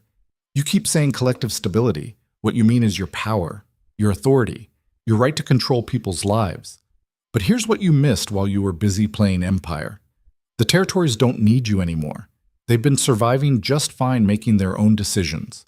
The only thing your council provides is interference and extraction. That's treason. That's truth. The difference is one makes you uncomfortable. Vaelor watched her speak with something like awe. This was the woman he'd abandoned 6 years ago. Alone, pregnant, powerless. She'd transformed into someone who could stand before the most powerful council on the continent and tell them their authority was illegitimate. Survival had forged her into something extraordinary. The High Regent stood. His voice carried absolute conviction. This council will not be lectured by frontier rabble. Guards, remove these people. Execute anyone who resists. The guards moved forward, weapons drawn, professional, prepared to kill if ordered. Then they stopped, because the chamber doors opened again, wider this time, ceremonial. And through them walked Evelyn Marrow, Vaelor's former wife, the woman who'd been trapped in a loveless marriage for 6 years. She wore formal diplomatic robes. Behind her came representatives from House Marrow, and behind them, delegations from 3 other major houses. The political calculus just shifted dramatically. Evelyn walked to the center of the chamber, stood with Vaelor and Seraphine, creating a triangle that represented everything the council had tried to keep separate. Her voice was calm, measured, but it carried authority earned from 6 years of political survival. The House Marrow formally withdraws support from this council's marriage policies. We no longer recognize the authority to force unions for strategic benefit. Furthermore, we're joined by Houses Keller, Strand, and Vex in demanding immediate reform of bonding laws. The chamber exploded again. This wasn't frontier rabble. This was major political power openly defying the central authority. This was the empire fracturing in real time. The High Regent's face went white. This is madness. You're destroying 300 years of stability. Evelyn met his eyes without flinching. No. We're ending 300 years of systematic abuse. There's a difference. You built stability on suffering. That's not governance. That's exploitation. And we're done enabling it. She turned to Vaelor. For the record, I'm formally annulling our marriage. It was invalid from the start. No bond formed. No legitimate union existed. I was trapped. He was trapped. You called it necessary. We call it torture. Then she looked at Seraphine. I don't blame you for hating me. I took something that should have been yours. But I want you to know I hated every moment of it too. I'm sorry I wasn't brave enough to refuse 6 years ago. Seraphine studied her for a long moment, then nodded. You survived the only way you could. I understand that better than anyone. The moment of understanding between them was powerful. 2 women damaged by the same system choosing solidarity over resentment, refusing to let the council's machinery turn them against each other. The High Regent looked around the chamber, at the delegations withdrawing support, at the frontier settlers standing armed and defiant, at the council members whose expressions showed they were recalculating political positions in real time. His empire was collapsing, not through military defeat, through mass refusal. The moment when enough people simultaneously decided authority was illegitimate and acted on that decision. His voice came out hollow. This is the end of everything we built. Vaelor stepped forward. His chains rattled, symbolic, a prince in iron speaking truth to power. No, this is the beginning of something better, something honest. You built an empire on fear and forced loyalty. We're building something on choice and actual consent. Your way required chains. Ours requires trust. The difference matters. The old man stared at him. For the first time, his mask fully cracked. Underneath was exhaustion, resignation, the look of someone who'd spent decades maintaining a system and finally realized it was unsustainable. You really believe that? That empires can run on trust instead of force? I don't know. But I know your way destroys people. So even if our way fails, at least we failed trying something different. The philosophical concession was devastating. Vaelor wasn't claiming perfection, just honesty. admitting uncertainty while asserting that attempting something better was worth the risk of failure, that humility was more powerful than any claim of absolute rightness. The High Regent looked around the chamber one more time, at centuries of accumulated authority crumbling, at the empire he'd helped build fracturing into pieces. Then he did something unexpected. He removed the chain of office, the symbol of his authority, set it on the desk before him. His voice was quiet, tired. "I'm too old for revolution. Execute the prince if you want. Reform the system if you can. I'm done." He walked out of the chamber, just an old man leaving a job that had consumed his life. The other council members watched him go. Some looked relieved, others looked terrified. All understood they were witnessing the end of an era. One of the younger council members stood, a woman, maybe 40 years old. She looked at Vaelor with something complex in her eyes. "The charges are dismissed. The council lacks authority to enforce them given the political realignment occurring. You're free to go, just like that." Not because he'd won an argument, because the power structure supporting his prosecution had dissolved, because enough people had simultaneously withdrawn consent that authority became meaningless. Guards removed Vaelor's chains. The metal falling away felt symbolic. Literal freedom following philosophical liberation. Seraphine grabbed his hand, squeezed. Her grip was iron. Anchor. Promised that this was real, that they'd survived, that maybe, possibly, they could actually build something from the wreckage.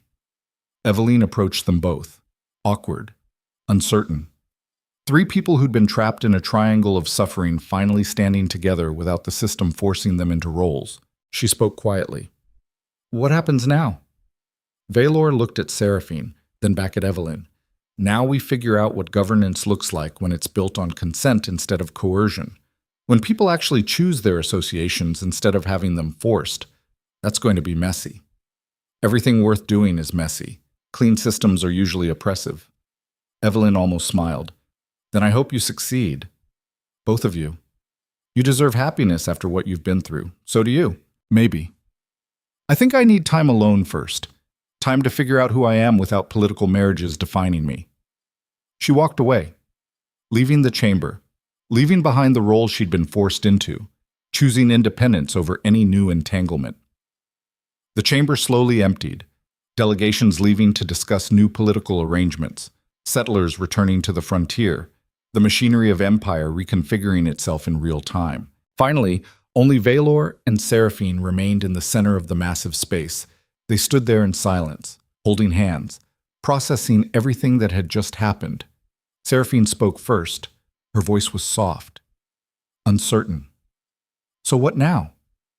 We just go back to Ashmore Hollow and pretend none of this happened?" Vaelor turned to face her fully, took both her hands, looked directly into eyes he'd spent 6 years missing. "No, we can't pretend.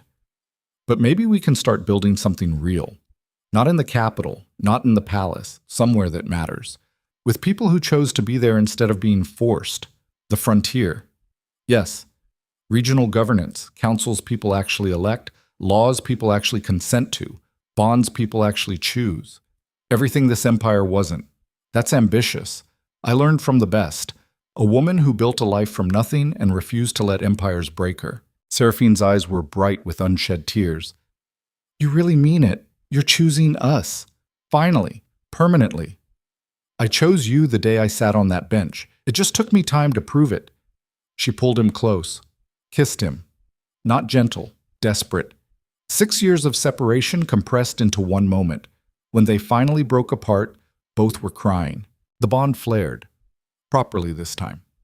The connection that had been waiting 6 years finally acknowledged. Souls recognizing each other without interference. It felt like coming home, like something fundamental clicking into place, like the universe finally allowing what should have happened years ago. They stood there holding each other while the bond settled, learning how to exist as connected instead of separate, relearning what it meant to be chosen instead of abandoned. Finally, Seraphine pulled back. Her voice was practical, grounded. "The children are waiting. We should get back to them before Kael convinces Liana to build a fort in dangerous territory." Vaelor laughed. Genuine. Free. The first real laughter in 6 years. They really are ours, aren't they? terrifyingly so. Kael has your recklessness. Liana has your intensity. Both have survival instincts that suggest they'll outlive us all. I can't wait to properly know them. They'll make you earn it, especially Liana. That girl doesn't forgive easily. I don't deserve easy forgiveness. No, you deserve what you're willing to work for. Nothing more, nothing less. The honesty was brutal and perfect.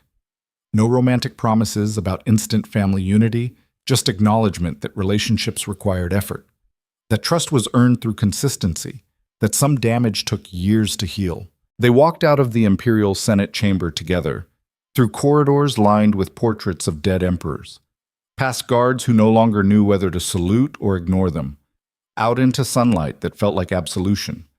A wagon waited, simple, functional, nothing imperial about it. Old Garrett sat in the driver's seat, the old man who'd survived the battle, who'd helped buy Seraphine escape time, who'd chosen to stand with them despite the odds. He nodded when he saw them. Ready to go home? Vaelor looked at Seraphine. Home. The word felt strange, new. He'd spent years thinking home was a throne, then a palace, then a settlement. Now he understood home wasn't a location. It was the people who chose to be with you, the family built through shared survival instead of bloodline obligation. Yes, we're ready. They climbed into the wagon. Seraphine leaned against him, his arm around her shoulders, both exhausted, both damaged, both alive. The wagon started moving, away from the capital, away from the empire, toward the frontier where two children were probably causing chaos and learning to survive without supervision. The journey would take days, time to process everything, time to plan what came next, time to start healing wounds that had bled for 6 years. Vaelor looked at the woman beside him, the mate he'd abandoned, the mother who'd survived alone, the warrior who'd stormed the Imperial Senate and told them their authority was illegitimate. His voice was quiet. I'm sorry. I know I've said it before, but I need you to know.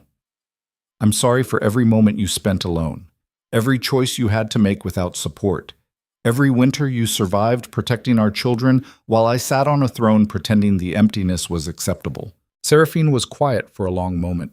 When she spoke, her voice carried complexity, forgiveness mixed with lingering pain, understanding mixed with boundaries that would take years to dissolve. I'm not going to tell you it's fine. It's not fine. You destroyed us. You chose wrong.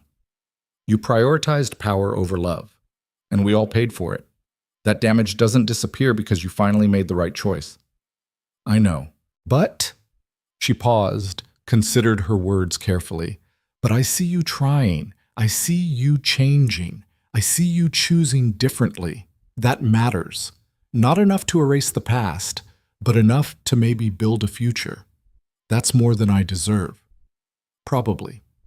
But I'm not measuring what you deserve. I'm measuring what's possible, what I can actually live with, whether we can build something honest from the wreckage. Can we? I don't know. Ask me again in a year. In 5 years.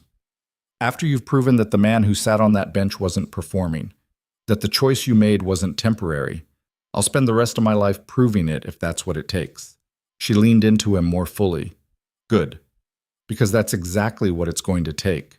The wagon rolled through countryside, past farms and villages, past territories that would soon be reorganizing themselves into new political structures, past the remnants of an empire that had finally collapsed under the weight of its own cruelty. Change was coming, messy, uncertain, difficult, but honest, finally honest. That night they made camp beside a river, built a fire, shared simple food, the kind of domestic normalcy that had been impossible for 6 years. Seraphine stared into the flames, her expression distant, thoughtful. Vaelor sat beside her, not touching, just present. Sometimes presence was enough. Finally she spoke. Do you think it's possible? Building governance without coercion? Creating systems where people actually choose instead of being forced? I don't know. But I think it's worth trying. Even if we fail, even if it turns out humans need authority structures we're trying to dismantle, at least we tried something different. That's optimistic. That's hope. The only thing that kept me functional after I realized what I'd destroyed. She looked at him. really looked, searching for truth underneath the words. Whatever she found must have satisfied her because she reached out, took his hand. The gesture was simple, but it carried weight, permission, the first real acknowledgement that maybe they could actually rebuild what had been shattered. They sat there holding hands while the fire burned down, while stars emerged, while the night settled around them. In the distance, wolves howled, pack communication, the sound of family. Vaelor realized he was finally part of a pack again, not through dominance, through choice, through people deciding he was worth standing beside. That made all the difference. 3 days later, they reached Ashmore Hollow. The settlement was rebuilding, slowly, painfully, but rebuilding nonetheless. The burned buildings were being cleared, new foundations laid, people working together because survival required cooperation. Kael and Liana ran to meet them, both children screaming with joy and relief. They crashed into their parents like small projectiles. All 4 of them ended up on the ground in a tangle of arms and tears and laughter. For several minutes, nothing else existed.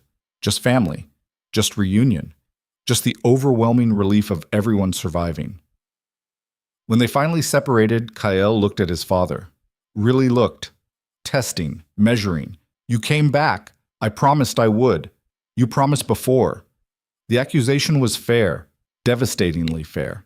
Vaelor crouched down to eye level. You're right. I promised before and I broke that promise. I chose wrong. I hurt your mother. I missed your entire lives up to now. That's on me. I can't change it. I can only try to do better going forward. How do I know you'll do better? You don't. You just have to watch and decide for yourself. I can't make you trust me. I can only earn it through being here. Consistently. Not just today. Every day. Even when it's hard, even when something else seems more important.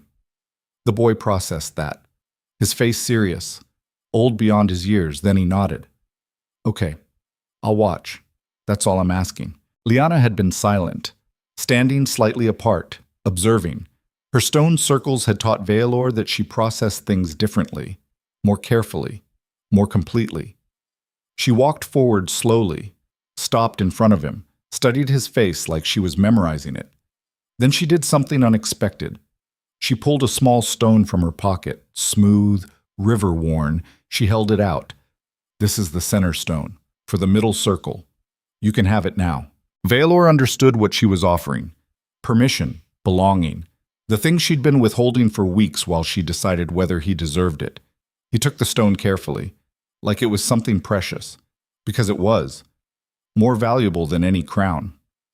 Thank you. Don't lose it. I won't. I promise. She almost smiled. Then she turned and ran off. Back to whatever game she'd been playing before the adults interrupted. Kael lingered a moment longer, his expression still serious, still testing. You really stay in this time? I'm really staying. Forever? As long as you'll let me. As long as your mother will let me. As long as I can be useful instead of just important. The distinction clearly mattered to the boy. He nodded once, sharp, decisive. Then he ran after his sister. Seraphine stood beside Vaelor, watching their children disappear into the settlement. Her hand found his, squeezed. That was progress. Small progress. They'll probably test me for years. Good. They should. Trust that comes too easily doesn't mean anything. He turned to face her fully. What about you? Are you going to test me for years too? Absolutely, every single day. I survived 6 years alone. I learned I don't need you, that's important. I'm choosing this, choosing us. Not because I can't survive without you, because I want to survive with you. The difference matters. It's everything. Yes, it is. They stood there in the settlement square, holding hands, watching Ashmore Hollow rebuild itself. Around them, people worked. Children played. Life continued its stubborn insistence on moving forward. The empire had fractured. New political structures would emerge. Some would work, some would fail. The process would be messy and uncertain and probably violent in places, but it would be honest, built on choice instead of force, on consent instead of coercion. That was worth the uncertainty. Vaelor had spent 28 years learning one way of existing: king, prince, authority figure who ruled through dominance and political maneuvering. Now he was learning another way: partner, father, member of a community instead of ruler over it. The transition was humbling, difficult, necessary, because real strength wasn't about domination. It was about being strong enough to kneel, to admit mistakes, to choose service over authority. That night, after the children were asleep, Vaelor and Seraphine sat outside their small house, the one she'd built alone, the one that would soon belong to both of them. Seraphine leaned against him. Her voice was quiet, contemplative. Do you miss it? The throne, the power, the ability to make decisions that affected millions. Sometimes, not the throne itself, but the clarity. Ruling was simple in some ways. See a problem, deploy resources, measure results. Living is messier. Relationships are messier. There's no clear metrics for success. No, just daily choices. Showing up, being present, letting people see you're trying even when you fail. That's harder than conquest. Much harder. Conquest has an endpoint, victory or defeat. Relationships just continue, evolving, changing, requiring constant attention. He pulled her closer. I'm ready for that. For the work. For earning my place here instead of claiming it through bloodline. Good. Because that's the only version of you that gets to stay. The boundary was clear, necessary, healthy. Vaelor had learned that love without boundaries was just another form of consumption, that healthy relationships required clear expectations and consistent effort. He was ready to provide both. Above them, stars wheeled through clear sky, indifferent to human drama, unconcerned with empires rising or falling, just existing in their ancient patterns. Seraphine's voice was barely above a whisper. I think I might be able to forgive you. Eventually. Not now, not quickly. But someday. If you keep showing up, if you keep choosing us, if the man sitting here now stays consistent, that's all I can ask for. Yes, it is. They sat there in comfortable silence. Two people who'd been shattered by political machinery learning to exist together in its absence. Learning that damage didn't have to be permanent, that healing was possible even when scars remained. The frontier wind carried sounds of the settlement settling down for night. Doors closing, fires being banked, children being tucked into beds. The small domestic rituals that made life meaningful. This was the real victory. Not the political transformation, not the empire fracturing, not the council dissolution. This. Simple presence, shared silence, the possibility of building something honest from wreckage. Vaelor had been a prince, then a king, then a rebel, then a prisoner. Now he was just a man sitting beside the woman he loved, trying to earn the right to stay there. That was harder than any battlefield, more important than any throne. And finally, 6 years late, he was ready for it. The story doesn't end with victory, it ends with commitment, with the daily choice to keep showing up, to keep trying, to keep building even when the work is hard and the outcome uncertain. Because love isn't a destination, it's a practice, something you do instead of something you achieve. And the strongest people aren't the ones who never fail. They're the ones brave enough to try again after failing, to kneel in the dirt beside what they almost lost and spend the rest of their lives earning the right to stay there. Vaelor was finally learning that lesson. Finally understanding that real power came from choosing people over thrones, from serving instead of ruling, from earning belonging instead of claiming it. The journey had cost him everything. 6 years. His crown, his certainty, his innocence about how power worked. But sitting there with Seraphine leaning against him and his children sleeping safely inside, he understood the cost had been worth it. Some things were worth losing everything to find. Some things mattered more than empires.